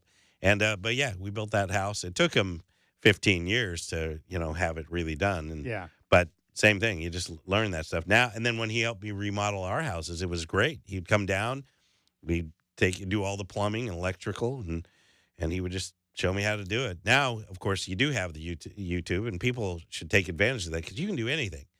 You want to, except for one thing. I tried to learn how to fold a fitted sheet via YouTube, and it wound up in the same spot, wadded up into a ball and jammed in the closet. Yeah, fair enough. There are things you shouldn't do. But even my dad, though, he's like blown away. He goes, you don't understand how he's blown away by YouTube. He goes, do you understand how great these fix-it videos are? I know. Because he goes, a lot of the stuff I did, with the washer, like say the washer went down, he had to replace something. He goes, it was trial and error. He said, I think I knew what it was, but I wasn't sure. So I get parts for different things. You go in there and try and figure it out. But he goes, YouTube can pretty much isolate the entire thing for you. Oh, yeah. Yeah, I use it all the time. Because before that, I had to call him and we'd have a consultation on the phone. We'd kind of troubleshoot it and figure it out. And we'd usually be doing the wrong thing. And eventually we'd figure it out. Now you just go right to it. It's awesome. So all the home remodeling I'm doing, of course, all to code. Of course. Yes. So YouTube really helps out. I got to ask my dad that because he built a house like your dad in the country of Oklahoma back when I was younger. And I still remember we went there as a family to look at the foundation after it had been poured and laid and everything. And that was a big deal. Oh, yeah. I'm going to ask him hey, how much did you have to pay attention to code on everything? My guess is no. None. No, the house that I bought in Washougal, I was in the basement and I looked and I'm thinking, wow, there's a lot of, it's like a river rock look, and that's the foundation. And I dug down a little into the dirt because it's a dirt basement. Yeah, and it just stops. They just dry poured concrete for the foundation. And I'm like, oh my goodness, this house. Good. So yeah, it's you a get away different. with a lot back then in Oklahoma. And we joke about this all the time, but it's true. See, I was adopted, and normally to go through an adoption process, there's a lengthy process, right? Yeah. But back in '75, I was born in this hospital in Oklahoma, in Tulsa. My Uncle Howard, was the administrator that ran the hospital. And the doctor, he knew the doctor that delivered me, who ended up being my doctor, Dr. Shepler. And so this young girl had come in that was giving birth and wanted to give it up for adoption. So the doctor was like, here, he got a hold of my uncle. He's like, I know that Jim and Paul are looking for another son. Ask them if they want him. If not, then I'll take him. So he just handled it right there. It's like a little kitten, you know, you put it in a box, you go out in front of Safeway. Yeah, and, you know, hey, do you want a kitten? That's how easy it was. I'm like, well, how much did you pay? And he's like, I don't even think we paid attorney's fees, so I think you might have been free. And he laughs about it, but it was, you know, there was no red tape to go through. Hilarious. No codes. There's some. It's a lot more red tape these days on an adoption for sure. Yes, on everything. Oh, on my everything. Goodness. That is funny. All right, Colin Amos, law office of Goldberg and Jones. Oh, by the way, how much does life suck without football? It's brutal. I am dying. I'm going to withdraw. My wife loves it because the TV was always always on. Always on Saturday, I'd have it on, and then Sunday, I certainly had Renzo and all on. Does she have shows that she likes to watch with you now that no football is rolling? Yeah, we actually watch shows together, so I'm back into my domesticated self. I get pretty rugged during the football season, but luckily she weathers the storm. If I were to cruise right into basketball, I have to take this break. Yeah, basketball or baseball or anything else, it would be a little bit of more of a problem, but she weathers it pretty well, I have to say. I appreciate it. That's great. All right, Colin Amos is with Goldberg Jones, 1-800-DIVORCE. He comes in studio every month to answer the questions you have given to me. Here's the first question. Colin, is there a best time to get a divorce? That's an interesting question. I'll answer it like this. Well, first off, why do you think people ask if there's a best time? Yeah, you kind of think seasonal, but no, the best time is before things get so bad that you end up with a restraining order. So, where it becomes contentious. Yeah, really contentious. I mean, the writing is many times on the wall, and people just keep going back until they just really have so many problems that they get to pay me a lot more money to resolve those problems instead of kind of stepping in early and saying, okay, before it gets so bad or we hate each other, especially if you have kids or we're doing things or you're going out on each other when you shouldn't, just call it what it is and pull that trigger earlier. But, most people wait till, stuff hits the fan before they call me. And then I'm here, pay me a lot more money to resolve a lot of conflict. Could have been resolved had they just pulled the trigger a little sooner. So if you know it's going to be a divorce, then move forward with the process before it becomes You don't have to hate each other. Don't wait that long. All right. Next question. What happens with life insurance policies during a divorce? During a divorce, everything's supposed to remain the same. So, like in Oregon, when you file a divorce, there's notice of continuing health care coverage that goes into places. Don't cancel health insurance. Yeah. Financial order of restraint. Don't go sell off all the property in the front yard for a garage sale, And the same thing with life insurance policies. Just keep everything in place so it's not destructive. The legislature kind of put in a statute on financial order of restraint so people don't do destructive things because they're mad. And then once you get divorced, then you can change beneficiaries to insurance policies. Many times there's life insurance requirements for child support or spousal support awards, so you got to follow that. Okay. The next question is one that comes up usually every few months. Is Washington a no-fault state? It is. Most states these days are. We used to get to litigate who the worst person in the marriage was, which is very lucrative for attorneys because people get pretty upset in a divorcing situation. No fault takes a lot of that animosity out. Isn't it better that way for everyone involved? Other than us attorneys, when people are trying to figure out who did what to whom, who had the affair, who's abusive, who spent too much money, all of these things, you spend a lot of money litigating that. And at the end of the day, the court says, I don't know, you both did bad things, but I'll solve all your problems. You get a divorce. So now it's a no fault. So. Okay. So no fault means whether it was infidelity or whatever the case may be, it doesn't matter. Yeah. All of those things, drugs, alcohol, infidelity, abuse, you name it. The court says keep it in the closet. Excessive football viewing? Excessive football viewing. Exactly. Thank God. All right. Next question. We're talking with Colin Amos from Goldberg Jones, 1-800-DIVORCE. You can call 1-800-DIVORCE at any time, and Colin will answer any questions you have at no cost on the consultation and get you pointed in the right direction. Colin, what's the difference with parenting plans in Washington State and Oregon?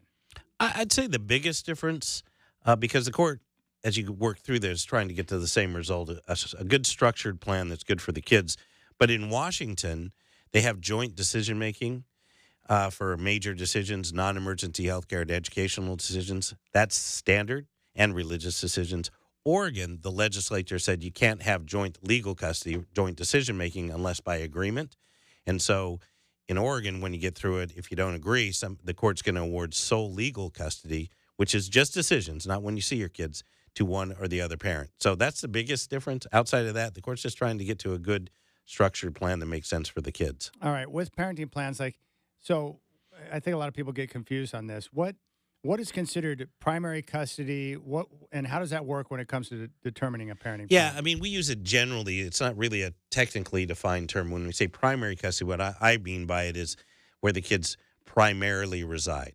And in Washington, they call it the residential custodial parent and then the non-residential custodial parent. So where the child spends or children spend more of the time, that's what we call kind of primary custody.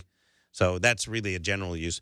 When we technically in Oregon, when you're saying custody, you're really just talking about 3 decisions, not when you actually have the children. All right, because I know someone that's going through a divorce right now, and the gentleman moved out, because he was starting the process.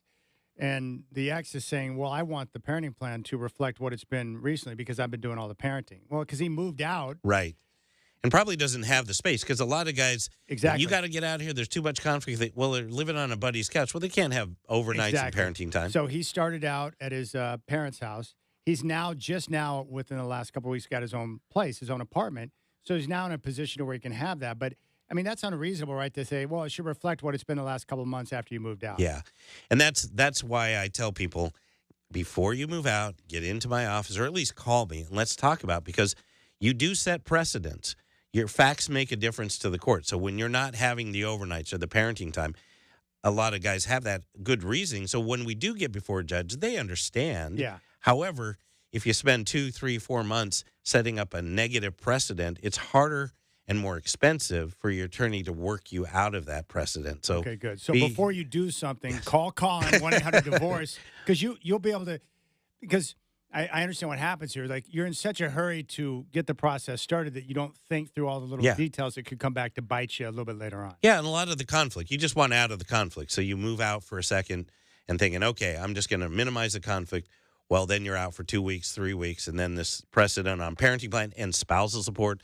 A lot of guys are still paying all the bills, and they're eating canned beans, living on a buddy's couch because all their check pays the mortgage and the car insurance and the car payments. Yeah. And then they argue that, well, that's what you can afford to pay in spousal support because that's what you've been paying for the last 4 months. It's like, no, I'm eating canned beans and living over here. So you got to be real careful kind of the precedents you do set. All right, next question. Colin, my wife wants to get a divorce. When is the proper time to hire an attorney? Hiring an attorney is the proper time to meet with an attorney is right away. Preferably you've done it before. She wants a divorce, so you kind of look ahead and you're better prepared. So at least consult. Yeah. Call me, have a consultation with another attorney. Maybe you don't need to hire an attorney, and that's what I can really help a lot of people do. Just keeping them on track because a lot of guys are great at shooting themselves in the foot. They're really good at it. Most guys I know. Yes. And they do things, and then they come in with, they've shot themselves in the foot, and then I can bandage them up, but I can't unshoot them. But if I can meet with them beforehand, I can say, do these things and don't do these things. They can avoid a lot of conflict, and maybe they don't need to hire an attorney as they go through the process. Okay, this is important to note. I think the reason why I encourage people to call you for the consultation, if you don't think that someone needs an attorney and it's just a pretty open and shut case with the divorce, you're going to tell them you don't need me, do these things. Oh, yeah. And you're not going to be like, oh, you need me, or there's no pressure involved. If you don't think they need an attorney, you'll flat out tell them you don't need me, but this is what you need to do, and then start the process. Yeah, at our firm, at Goldberg Jones, we're busy.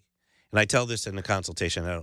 We don't need to find ways to work on your file. You're not hard up for you're not looking for clients. I am a I'm a firefighter, not a fire starter. Yeah. Clients are running around with white gas and flamethrowers, lighting everything on fire, and I'm out there trying to put it out. So I don't need to find ways to work on your file. So if I can keep you out of my office and minimize the conflict and get you through this, I have plenty of other clients that need our services that have problems. So absolutely, I'm trying to encourage cooperation and being amicable. All right, this next question I think was sent in with some comedy involved. Yeah. Hey, Colin, is your wife going to call 1-800-DIVORCE due to your obsession with future bets in college football? She should, because I am not good at it.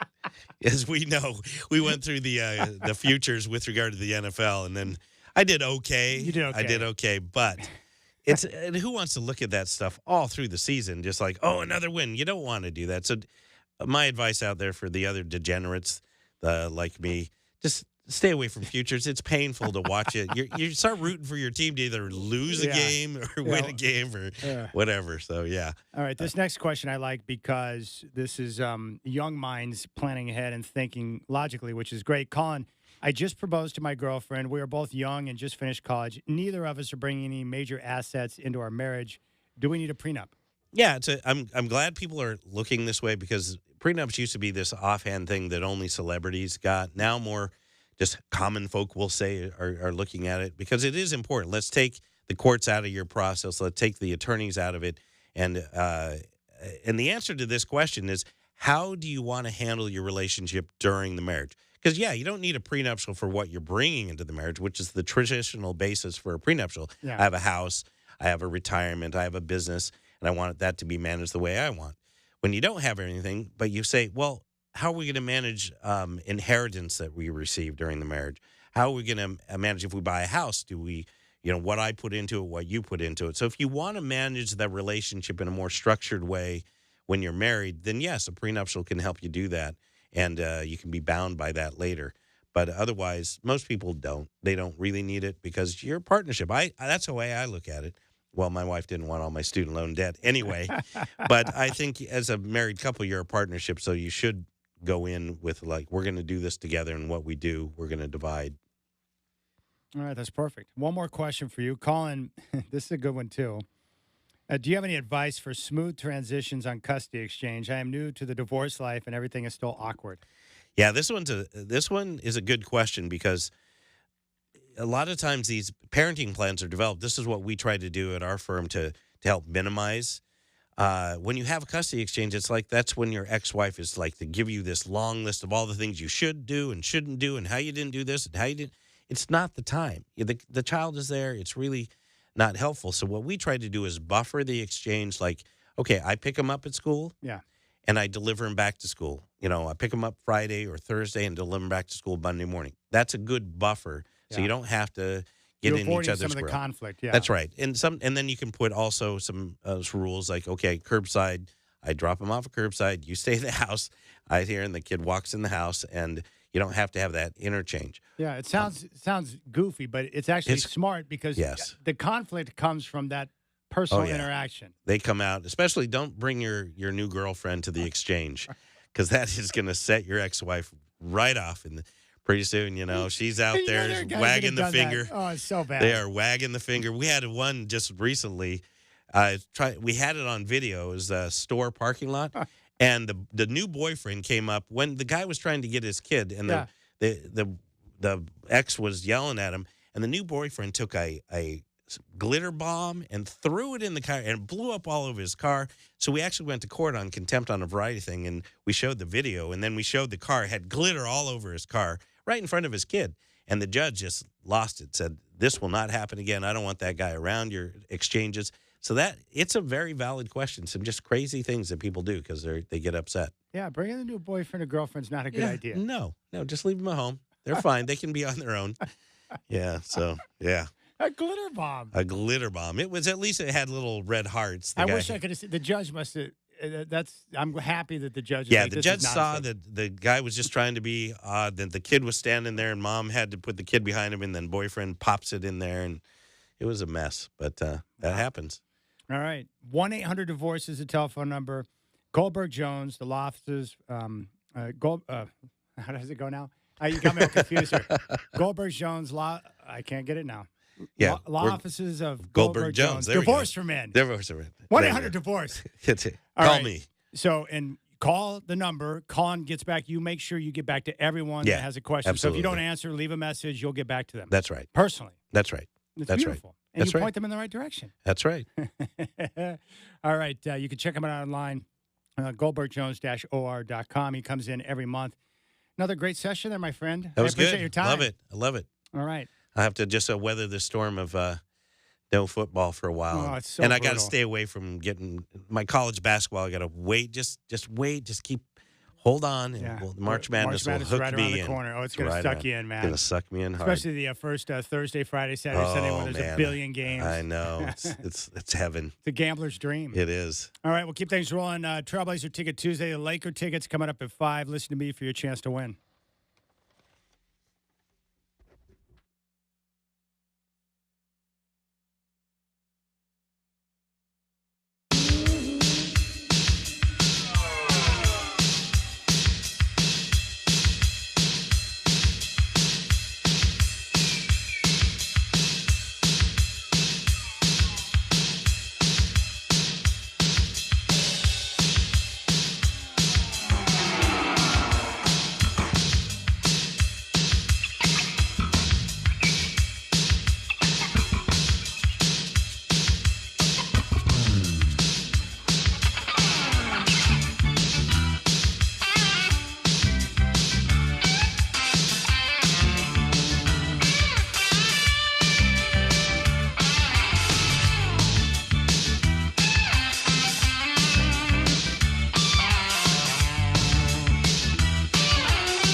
All right, big thanks to my man Colin Amos for joining me in the studio. And we have to laugh about some of those things. I'm telling you, if you're a guy and you just got divorced, you're showing up with your new girlfriend for the custody exchange, you're a dumbass. Don't do that unless you want someone to try and murder you. Don't do it. Now, I saw where Jessica Alba is getting divorced. If she were my new girlfriend, I might show up with her. I'd probably have her everywhere with me. Probably. Well played, Chad. I'm just saying. Man, she looks good for 43. 17 years of marriage. All gone. Looking pretty good, Jessica. But yeah, Colin, he's a good dude. He's funny, too. It makes me laugh. Hey, can you imagine, like, certain professions, like I've talked to a couple of, trauma nurses, or, if you talk to a doctor or nurse that's worked in the emergency room for an extended period of time, some of the stuff that they've seen over the years is pretty wild. I like some of those stories. Divorce attorneys, some of the stuff they deal with. Colin was just telling me on a story on his way out when I was walking him out. He said this is actually pretty diabolical, but what this guy was doing, because he was having to pay a pretty hefty sum in support to his ex-wife. So he actually had checks that were printed with he and his new girlfriend on the check. And I guess she was a young and fairly attractive, or younger and fairly attractive. So he was putting the pictures of the two of them on the checks when he would mail out the payments. And, of course, the ex-wife thought it was absurd. And so she got ticked and went to court and tried to explain to the judge, look at what he's doing. And he showed her the picture of the check. And he's like, yeah, it's definitely not in the, great taste, but he's paying you the money. So there's not much that she could do. But that is pretty diabolical. But that's how nasty that stuff gets sometimes. Wild. All right. Sean and Sandy has reached out to me. He says that football is a part-time sport, and I got to listen to people drag it out and talk about it way too much. The NFL draft is the worst. Listen to people talk about that. More people like me should complain to the media more. Look, I don't think football is a part-time sport at all. It's anything but. Yes, it's only played for 6 to 7 months out of the year. But football, what makes it so awesome is that, one, we get an entire season that starts at the beginning of September, and it runs through January into the first part of February. So that's like 7 months of activity. And then we transition into the offseason where we're going to have the NFL draft, and then we have the rookie camp, and then right around the corner from there, we have training camp. And then, of course, with college football, you get spring football, but we also have the periods of the recruiting cycles, and now we got the transfer portal. Football is year-round. They only may only play games 6 to 7 months out of the year, but football is now a year-round sport. And football is by far number one. So, Sean, the reason why people talk about football all the time is because it's what people care about the most all the time. Yes, there are other sports that people jump on board with, whether it be basketball or baseball or the racing or whatever the case may be, but football is top of mind for almost everyone. It's number one. College football, NFL, that's what powers everything because people are obsessed with football. I'm obsessed with football. I think you're obsessed with football, Sean. Most people are. And we love to talk about it year-round. And, the way the sport is now, the NFL has done a great job of making off-season stuff, really a destination point, whether it be the draft or, heck, they even do a big deal with the schedule release. And I get excited about that because once the schedule drops, I can, finalize my football getaway plans for the season. Like, that's the best time of the year. I love that kind of stuff. So the NFL's done a good job of, making that a big deal. I think with basketball, it goes pretty much year-round, right? So we get games that start in October, and it runs through April, and then we get the postseason, which carries on until June. And then we have a very small offseason. But, at the beginning of July, we get the free agency period with player movement. And so it's pretty much almost year-round. But, yeah, people don't drag football on or try to stretch it out as much as they can. We talk about football and talk about any type of news because we crave it. We desire it. And I've become a much bigger college football fan over the last few years. So I'm paying much more attention to recruiting and to the transfer portal and to all the different stories that are going on there because I can't get enough of it. The thing I'm most excited about now with football is you've got the powers who are meeting and discussing expansion to the college football playoff and exactly how that's going to look. How many guaranteed spots for the Big Ten and the SEC? How many guaranteed spots for the ACC and the Big 12? What about the independents like Notre Dame? And how many Group of 5 teams are going to get in? The one thing we do know, there's going to be expansion sooner, not later. And we do know one thing, it's going to be more guaranteed spots for both the Big 10 and the SEC. Now, for me personally, what I would do is I would take the top 16 teams every year. I want the playoff expanded to 16. Screw 14, man. Give me 16 teams. Let's make it more. Let's not stop short of where it needs to be. Give me a 16-team playoff. And then I would just take the committees, 16, 1 through 16, regardless of composition with the different conferences, and I would put the 16 teams in. That's how I would do it every year. Take your top 16, put them in, you're good. And then that way we don't have to worry. Some years that means you're going to get more SEC teams in. Some years you get more from the Big 10. Maybe, the Big 12 gets 4 teams in one year. That's fine. I kind of like the variety there, but just give me the top 16 and let it roll. But I'm excited about the expansion because the playoff, I know that it wasn't perfect and people complained about it, but all I know is it was awesome, okay?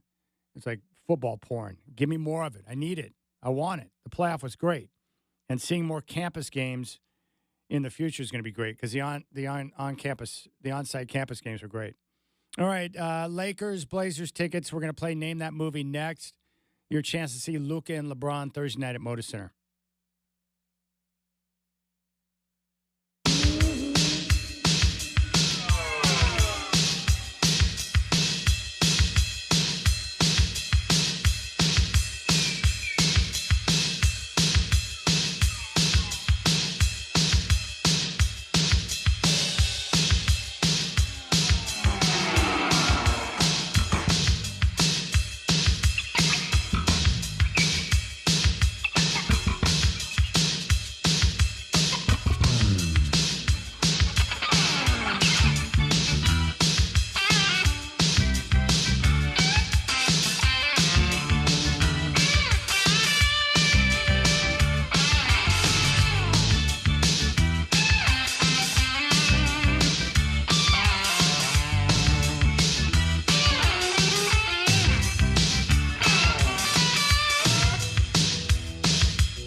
Here's what you need to know. From the Goldberg Jones Sports Desk, your 620 Rip City Radio headlines. Goldberg Jones. Call 1-800-DIVORCE. All right, 5 o'clock. We have Trailblazer Ticket Tuesday coming up next.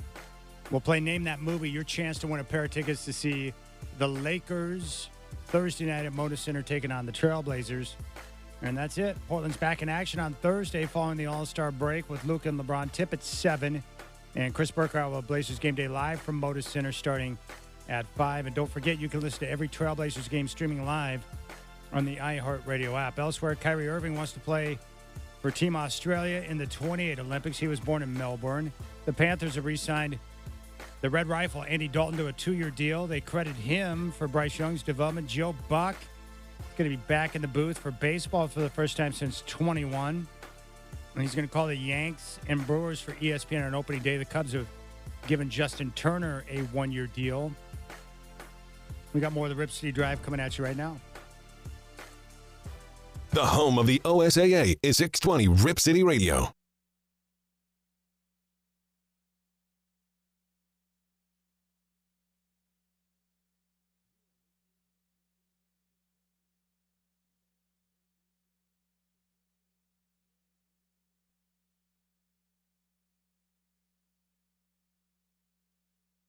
All right, Sean Highkin going to join me coming up in 20 minutes. We'll talk all things Trailblazers with him.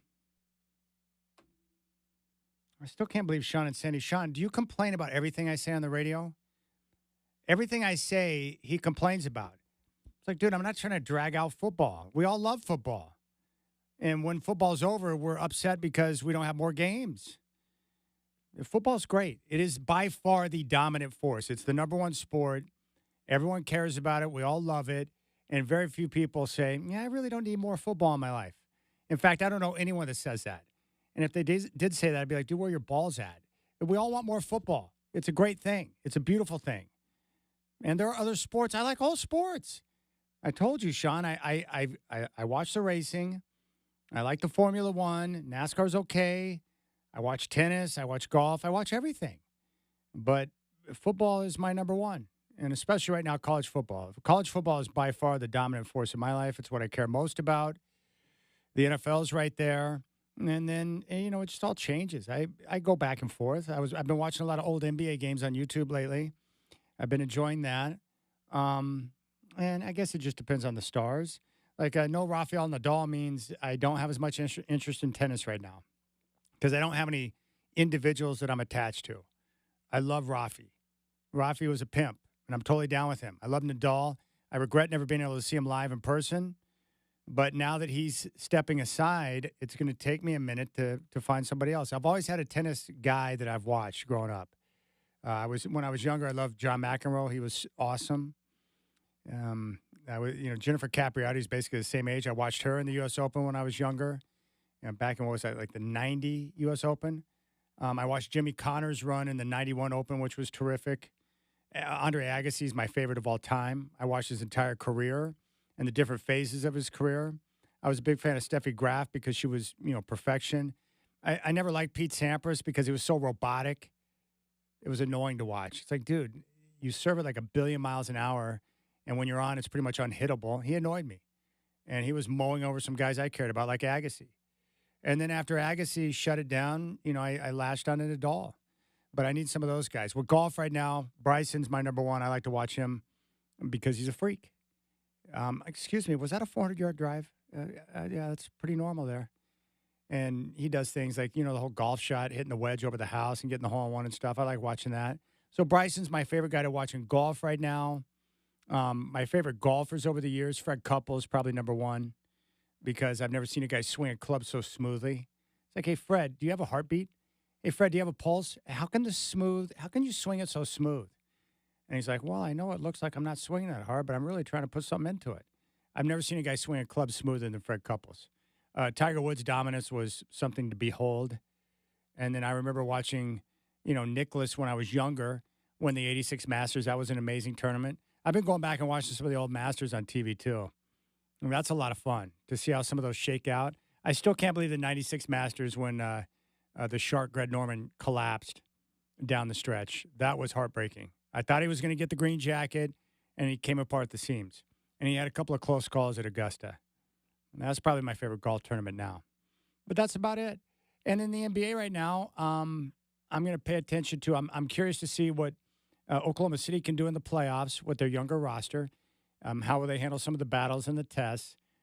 If Anthony Davis comes back, what can Dallas do with he and Kyrie? I want to see how the young teams, the unexpected teams on the rise in the West will do, Houston and Memphis. Are Luka and LeBron going to flame out quickly because they can't rebound or play defense? Or will they make a deeper run? And in the Eastern Conference, I think it's all a facade. I don't care what Cleveland's doing. I don't care about the Knicks. I think Boston is sleepwalking right now on purpose. And once the postseason hits, they'll become a buzzsaw again and destroy everyone. That's how I see that shaking out. All right, let's play Name That Movie. This is for the Laker game coming up on Thursday. I was gifted a bonus pair to give away to you. For all of your Trailblazer ticket needs, simply go over to trailblazers.com. So all I need is the title of the movie. First person with the correct answer will get the pair of tickets for the game on Thursday against the Lakers, all right? 503-248-0620 is your telephone number. 503-248-0620. First person with the correct answer, call Brenden, and he will tell you if you win or not. What movie is this? You're a pushy little bastard, ain't you? But I like that. I like that. 503-248-0620 is your telephone number. 503-248-0620. You're a pushy little bastard, ain't you? But I like that. I like that. 503-248-0620. Name that movie. First person with the correct answer will get a pair of tickets for the Lakers and Blazers coming up Thursday night at Moda Center. 503-248-0620. We'll do it one more time. I like the clip. You're a pushy little bastard, ain't you? But I like that. I like that. Ah, so good. Love that movie. Love that clip. And I think the actor does a pretty good job. 503-248-0620. All right, let's see if we can find a right answer. Let's go out to Finn. Finn, welcome to the Rip City Drive. Would you like to play Name That Movie? Reservoir Dogs? Oh, yeah. I'm sorry, it's not Reservoir Dogs. It was not. 503-248-0620. I'll play it again. That's a good movie, too, by the way, Reservoir Dogs. Let's see here. You're a pushy little bastard, ain't you? But I like that. I like that. Let's go out to Clint. Clint, appreciate the call. You're up on the Rip City Drive. What's the name of that movie? That is Caddyshack, sir. I'm sorry, Clint. It is not. Not Caddyshack. Not Reservoir Dogs. 503-248-0620. Interesting. When I put the clip together, I thought, well, this is too easy, but I'm just being Mr. Nice Guy here. But apparently that's not the case. 503-248-0620. Name that movie for your chance to go see Luka and LeBron and your Portland Trailblazers. You're a pushy little bastard, ain't you? But I like that. I like that. 503-248-0620 is your telephone number. All right, let's go out to Bijan. Hey, Bijan, welcome to the Rip City Drive. Are you ready to play Name That Movie? I'm going to play a clip for you, okay? Bijan, are you there? Yes, I hear you. Okay, let me play a clip Hello? for you. Yeah, I'm here. Hold on, I'm going to play a clip. Okay. You're a pushy little bastard, ain't you? But I like that. I like that. All right, Bijan, what's the name of that movie? From 1984. I'm sorry, your phone cut out. What did you say? All I heard was 1984. The Karate Kid. Yes, you got it, my friend. You're in. Oh, thank you. Good job, I love Bijan. your show, by the way. You're the best. I really like your show. Oh, well, thank you so much. I appreciate you listening. And now you, along with everyone else, we get a chance to see Luka and LeBron play together for the first time with their own eyes. That's going to be fun. Thank you. Yeah, I really appreciate it. And I'll listen to your show again. And you're really one of the best on the radio, in my opinion. Well, thank you. I'm going to trust your opinion. All right, Brenden, put him on hold. And Bijan, congrats. You're going to the Laker game on Thursday. And it is. Love that. That is Karate Kid, the original from 1984. It's pretty solid. Pretty good. Hey, good morning, Mr. Miyagi. Oh, good morning, Daniel.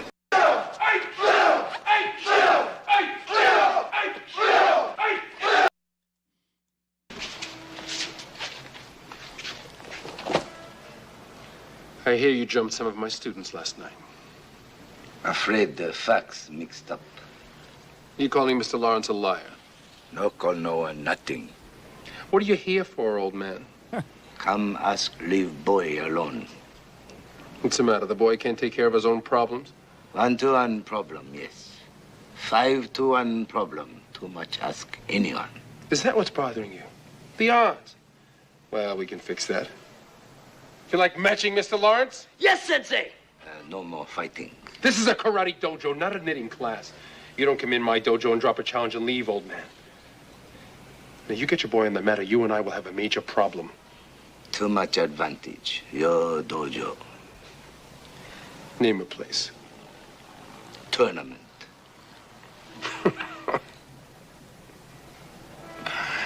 You got real nerve, old man. Real nerve. But I think we can accommodate you. Can't we, Mr. Lawrence? Yes, Sensei. Fall in.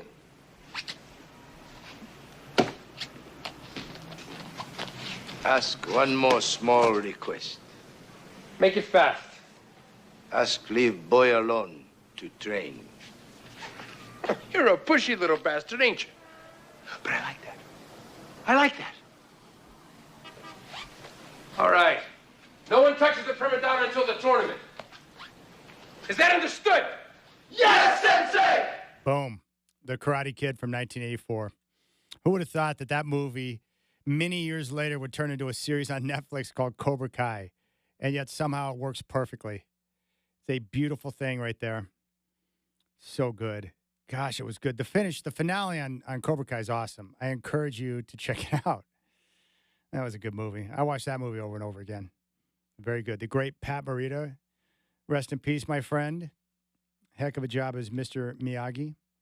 All right, 503-248-0620 is your telephone number. Bijan is the winner. He's going to go check out the Los Angeles Lakers and Portland Trailblazers Thursday night at Moda Center. Little Luka action and LeBron. Is that Charlotte they're playing on Wednesday? This is what's dumb. We always get screwed on something, don't we? So I think the game tomorrow night, the first game after the All-Star break, it's going to be the Lakers. Yeah, they're hosting the Hornets. So they play on Wednesday, and then they got the second of a back-to-back in Portland on the Thursday. What does that mean? It could mean that they may end up resting someone on Thursday.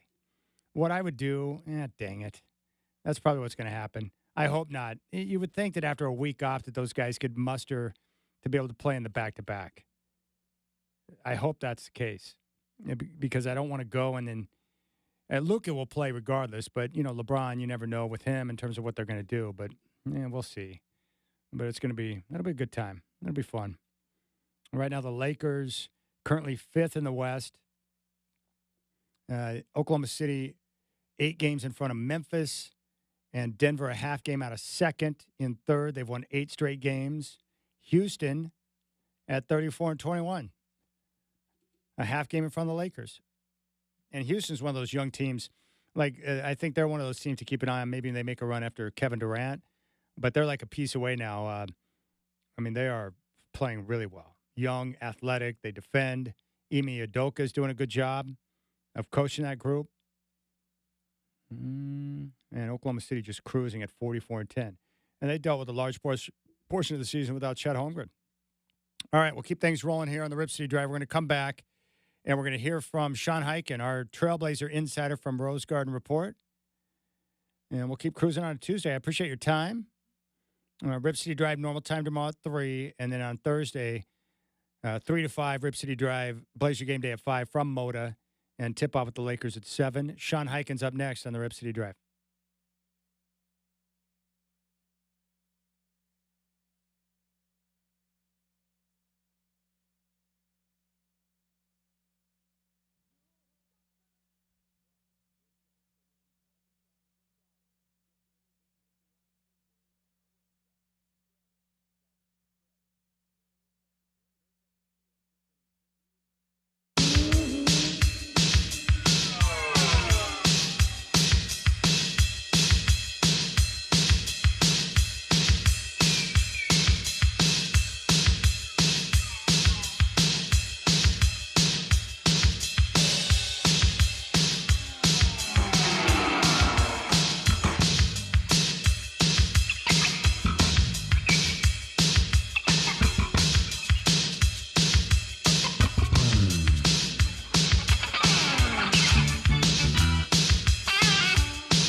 All right, Rip City Drive. Joining me now is our Trailblazer insider from Rose Garden Report. He's on social at Highkin. Sean Highkin is back with me. I want to start with the road trip. You were with the team in Minnesota and the 2 games in Denver. What was the vibe like around the guys with a lot of success over the last month? Well, they were obviously very disappointed that it ended with 3 losses after all the winning that they had done over the last month or so. And, certainly the injury that DeAndre Ayton had in the first of the 2 Denver games that's going to keep him out at least a few weeks was kind of put a damper on things going into the break. But, Chauncey Billups said after the last Denver game that he's overall happy with where they are, and that, they, especially in that second Denver game, the first one they got blown out, and that was kind of just not, it was just not a good game for them at all. And the second one, they still lost and they were outclassed, but it was kind of more indicative of what they've been doing the last month or so. They fought, they were, kept that one competitive. They got it to, single digits in the fourth quarter. So I think overall people are happy with where things are at right now. Obviously, it's going to be a little bit of a tough road ahead the rest of the season with Ayton out, and then, we'll see what happens with some of the other guys. But, they're feeling okay about where things are right now. All right, what'd you make of Klingon's 2 games in Denver? Had a career high in points in the first game, 17 points and 20 rebounds in the second. Yeah, and with the Ayton injury, they're going to need to see a lot more of that out of him. I'm going to be interested to see, what minutes-wise, what he's able to work up to by the end of the season, because it's going to get to the point where they're going to kind of need him a lot. And as we've seen over the course of most of the season, whenever, his kind of upper limit as far as, what he's able to play without, really struggling with conditioning and wind and stuff is, 20 minutes, maybe 21, 22. But, if he can get into like the mid-20s by the end of the season, then I think they'd probably consider that a success. But, yeah, he was fantastic in both of those 2 games, and I think that's obviously what they want to see from him the rest of the season. Yeah, there's no question. Game 1, Jokic had 40 points and a near triple-double through 3 quarters. Game 2, a career-high 55 points for Jamal Murray. What was it like being there in person to see those 2 at their best?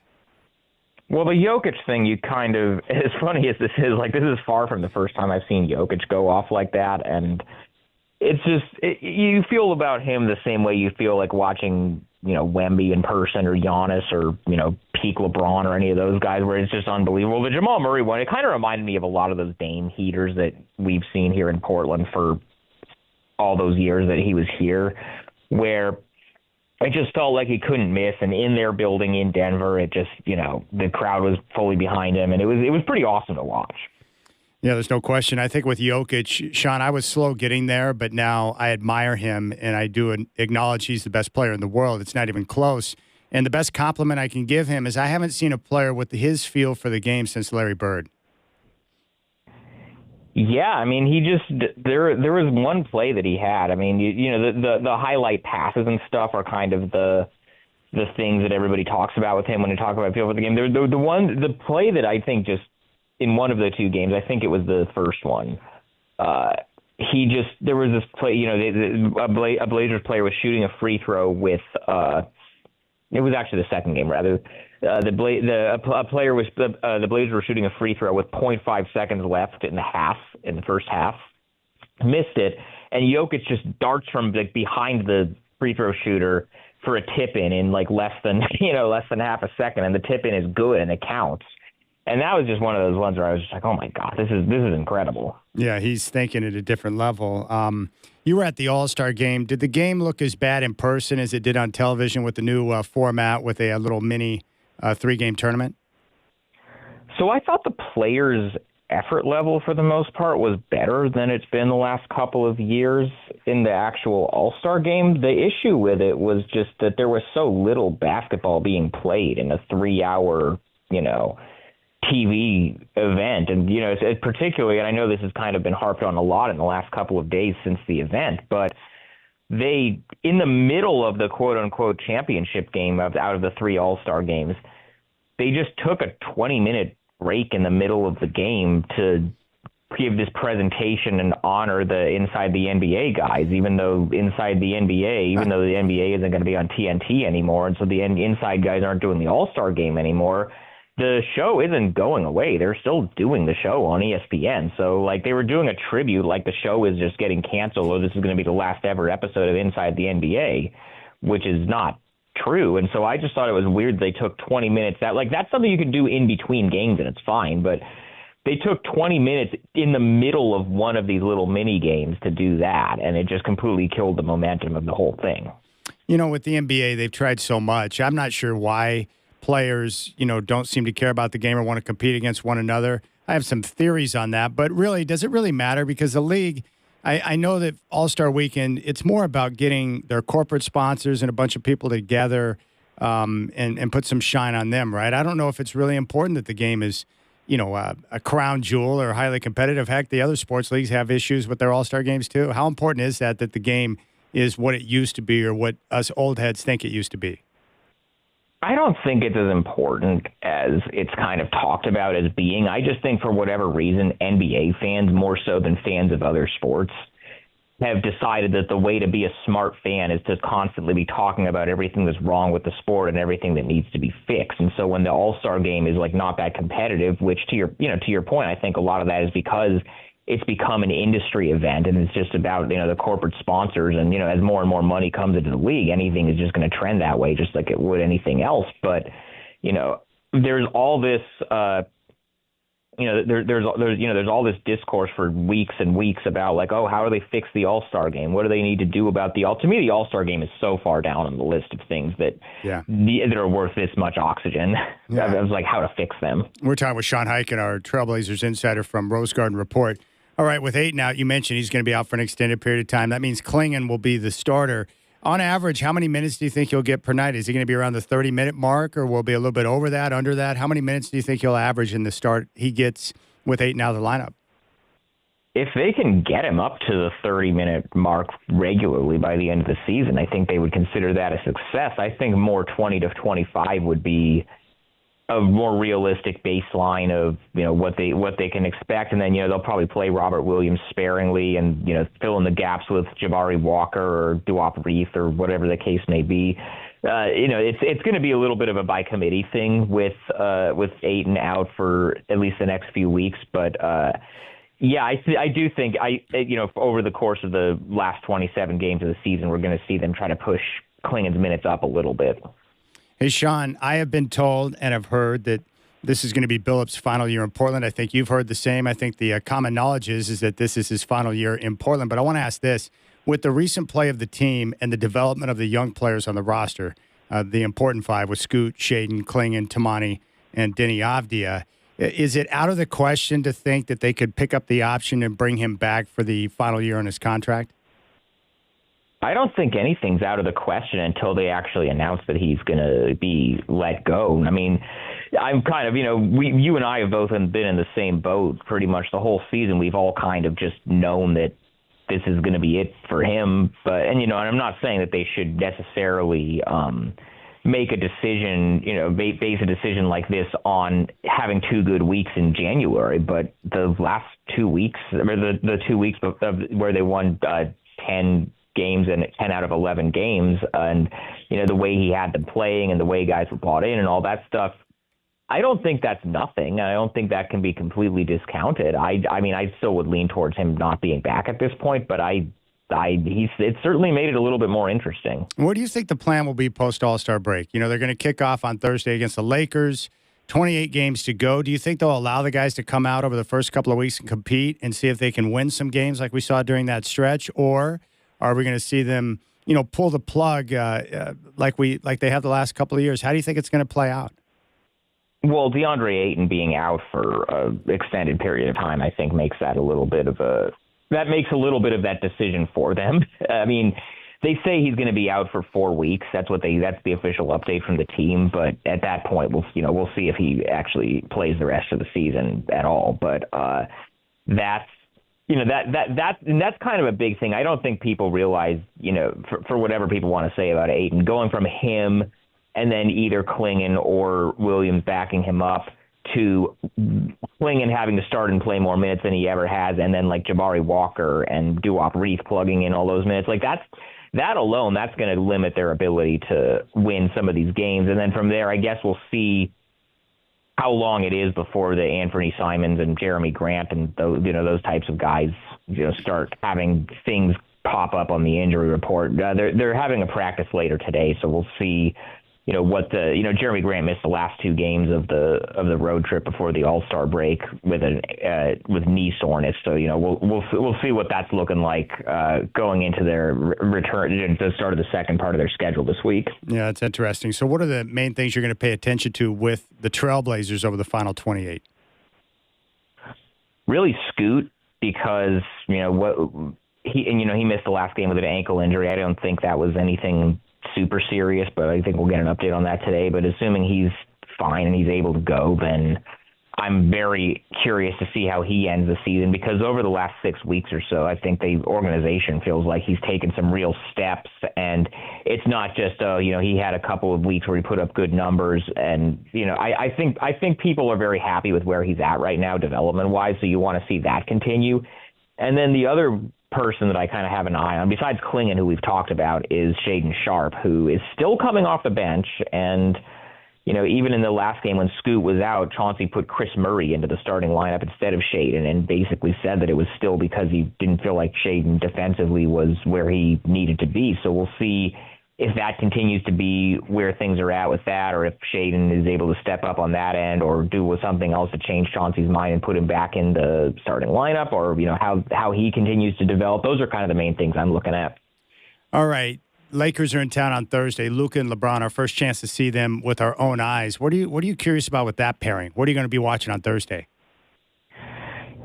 Just how it looks in person, because, they've only played a couple of games together, and it's been, it's a little bit.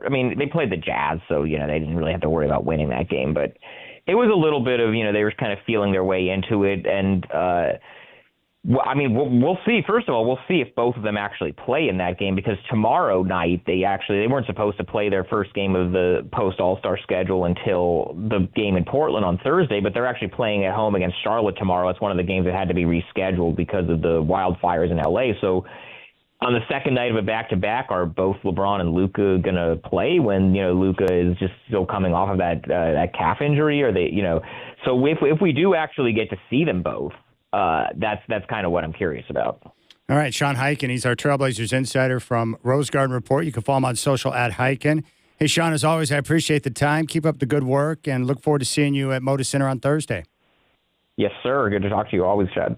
All right, big thanks to Sean. Always enjoy catching up with him as the Trailblazers get ready for their stretch run. And congratulations to our winners today who got tickets for the game on Thursday and the game on Saturday.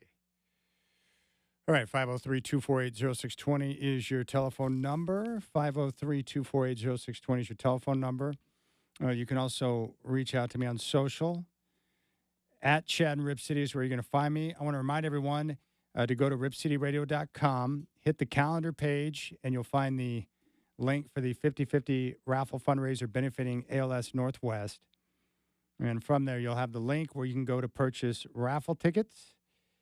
And it gives you a chance to win some money, but also a chance for us to raise money for a very good cause, ALS Northwest. You can get 400 tickets for $100, 100 tickets for $50, 25 tickets for $25, or 5 tickets for $10. And it's going to continue on for another just over 3 weeks. We'll announce the winning ticket number in early March, but it's a chance for us to raise money for those impacted by ALS. Those who have been stricken with the disease, but also for the families and the people that have to care for those who have been stricken. Because there's a lot of cost and a lot of issues involved with caring with someone with ALS. And ALS Northwest helps to bridge the gap between what the insurance covers and what it doesn't. So go to RipCityRadio.com, hit the calendar page, hit on the link for 50/50 raffle for ALS. 400 tickets for 100, 100 tickets for 50, 25 tickets for $25, or 5 tickets for 10. Your chance to make a difference right now. And you can do it now. It's going to go for a little over 3 weeks. Just go to RipCityRadio.com to participate. And as I mentioned, no NBA games until tomorrow. One game tomorrow, Lakers and Hornets, a makeup game from one that was canceled a few weeks ago due to the wildfires down in Southern California. And then the Blazers will resume play on Thursday with the Lakers in town. And we'll see how the rest of the season, concludes. I think with Sean, what jumped out at me is, he doesn't really have an answer, but I think what's going to make sense is, they'll allow the guys to play a little bit.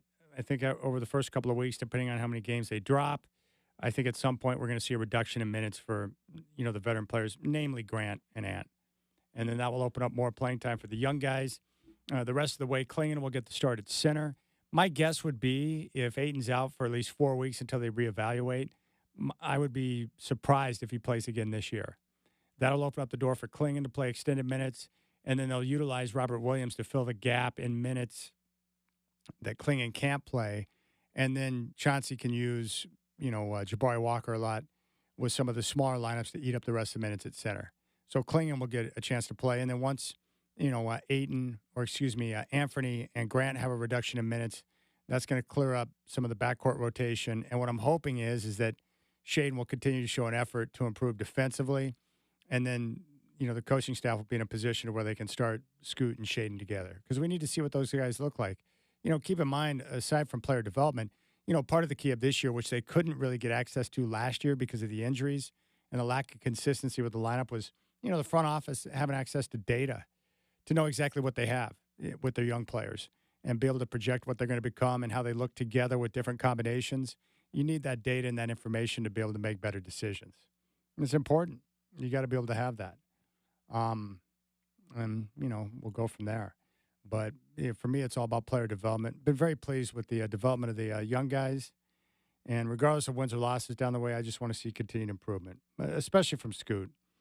Scoot's emergence over the last month has been a great reason for optimism. Especially with Scoot and Shaden, I think because they were taken so high in the draft, they need those two guys to hit. They don't have to become alphas and be, like mega super studs, unstoppable type guys, but you need them to become viable NBA pros, legitimate starters who can be highly productive and be a part of what you're building moving into the future. That's critical. All right. You can still jump on board. Time for you to reach out and interact. Rip City Drive back tomorrow at 3, and then we'll have Blazers game day at 5 on Thursday, leading up to a tip-off with the Lakers and Blazers at 7 here on 620 Rip City Radio. And don't forget, you can stream all Trailblazer games live on the iHeartRadio app.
All right, I bring in Brenden Slaughter right now. Brenden, what's been your assessment on year one for Coach Tinkle and the Oregon State Beavers men's basketball competing in the West Coast Conference?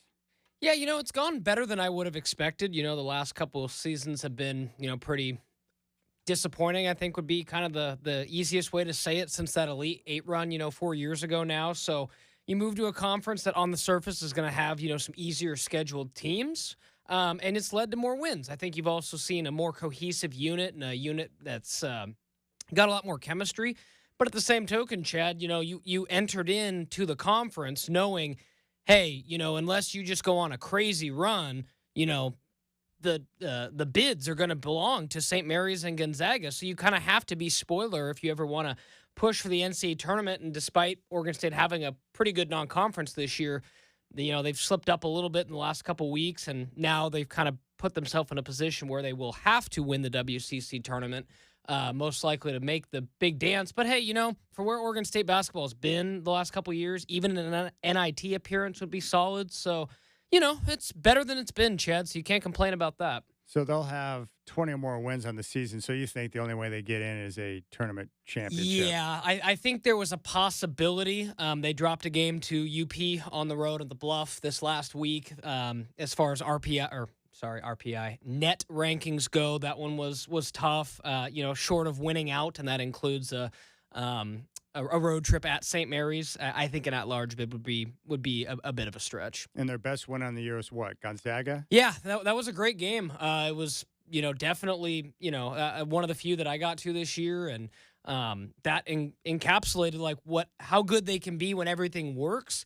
But not to take anything away from that win, Chad, Gonzaga this year isn't the top 5 Gonzaga that we've seen every year. They're still really good, don't get me wrong. But last time I looked at the standings, I don't even think Gonzaga right now is winning the WCC. So St. Mary's has been good this year. Santa Clara's been good. Gonzaga's been good. A few others, San Francisco, a few others.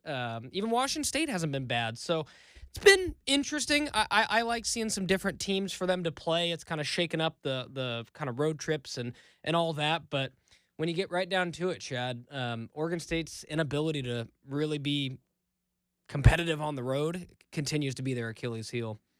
Yeah, it's tough. I would still favor Gonzaga more than likely in the West Coast tournament, I would think, with their experience and so forth. But they're down. It's a down year for Gonzaga. But don't take away from their big win against Gonzaga, Brenden. Oh no, it was the... What was the atmosphere like there for that game? It top 5 that I've seen, and that includes, my 5 years there as a student and many, many years before that as a fan. As far as men's basketball goes, up there with some of the better, Civil War games, with like Gary Payton and Dylan Brooks and those guys, and kind of that stretch of time was like the last time I think the men truly sold out. So to have it be for a non-conference team on a Thursday night at 8:00 in January, I was mighty impressed with that. It was awesome. Very fun experience to be at that game. Glad I went. All right, West Coast Conference. I think I've only been to one Beavers basketball game in Corvallis. That was back in the J. John era. That's how long it's been since I've been down there for a basketball game. J. John, man, that's I have not necessarily fond memories, but memories of going to plenty of basketball games when old Jay was the head man. So, yeah, no, that's familiar territory for your boy, without a doubt. All right, St. Mary's right now leads the conference, 2 games in front of Gonzaga. 3 conference losses for Gonzaga. The Gales only 1, and Oregon State right now middle of the pack. They're 8-6 in conference play, 5 games back.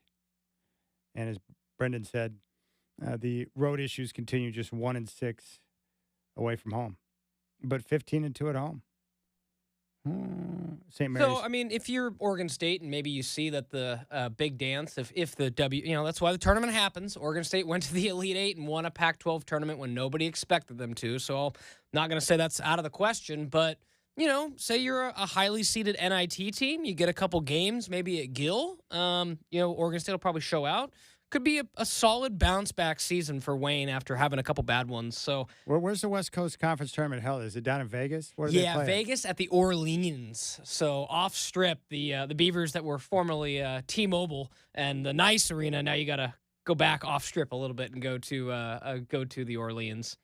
I've never been there.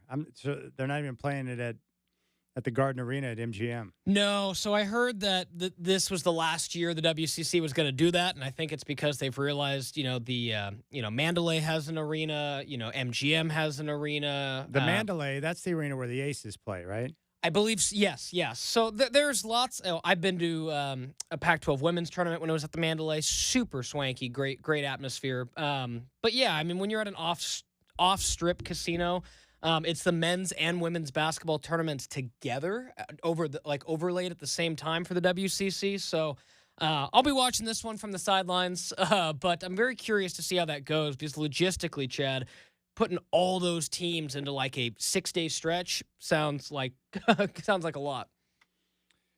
All right, Sean and Sandy responded to me. He was frustrated or is frustrated with people trying to stretch the football talk into the offseason. Still? Come on, Sean. He says, I'm not afraid to talk down football, and Nico ain't afraid to send Luca packing. Me and Rico show bravery and courage. Now, wait a second, Sean. Are you going to lump yourself in with Nico?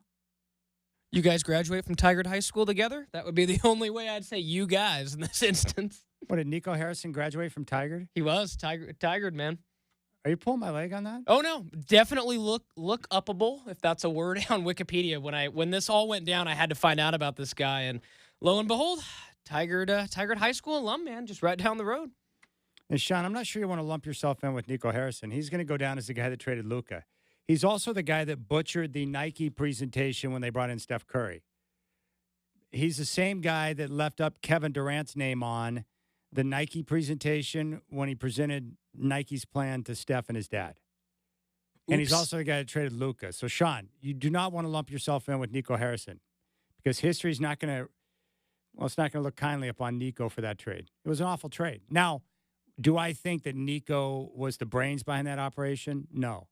I think ownership was the brains behind that operation, and Nico, like any general manager, was up there taking bullets for his ownership group. But trading Luka is indefensible. And Sean, I know that you like to be the contrarian, but you can't trade Luka. Top 3 player in the world, not even in his prime, and you're going to trade him for a guy who's less available than Luka tenfold and who's aging for a top 3 player in the world and get 1 draft pick in return? You're going to lump yourself in with Nico. All right. I appreciate that, Sean. Big thanks to Brenden Slaughter for engineering the program, to Colin Amos for joining us in studio, and Sean Highkin for his time. We are back tomorrow with the Rip City Drive at 3. You guys enjoy your night, and we'll talk to you tomorrow. Thank you.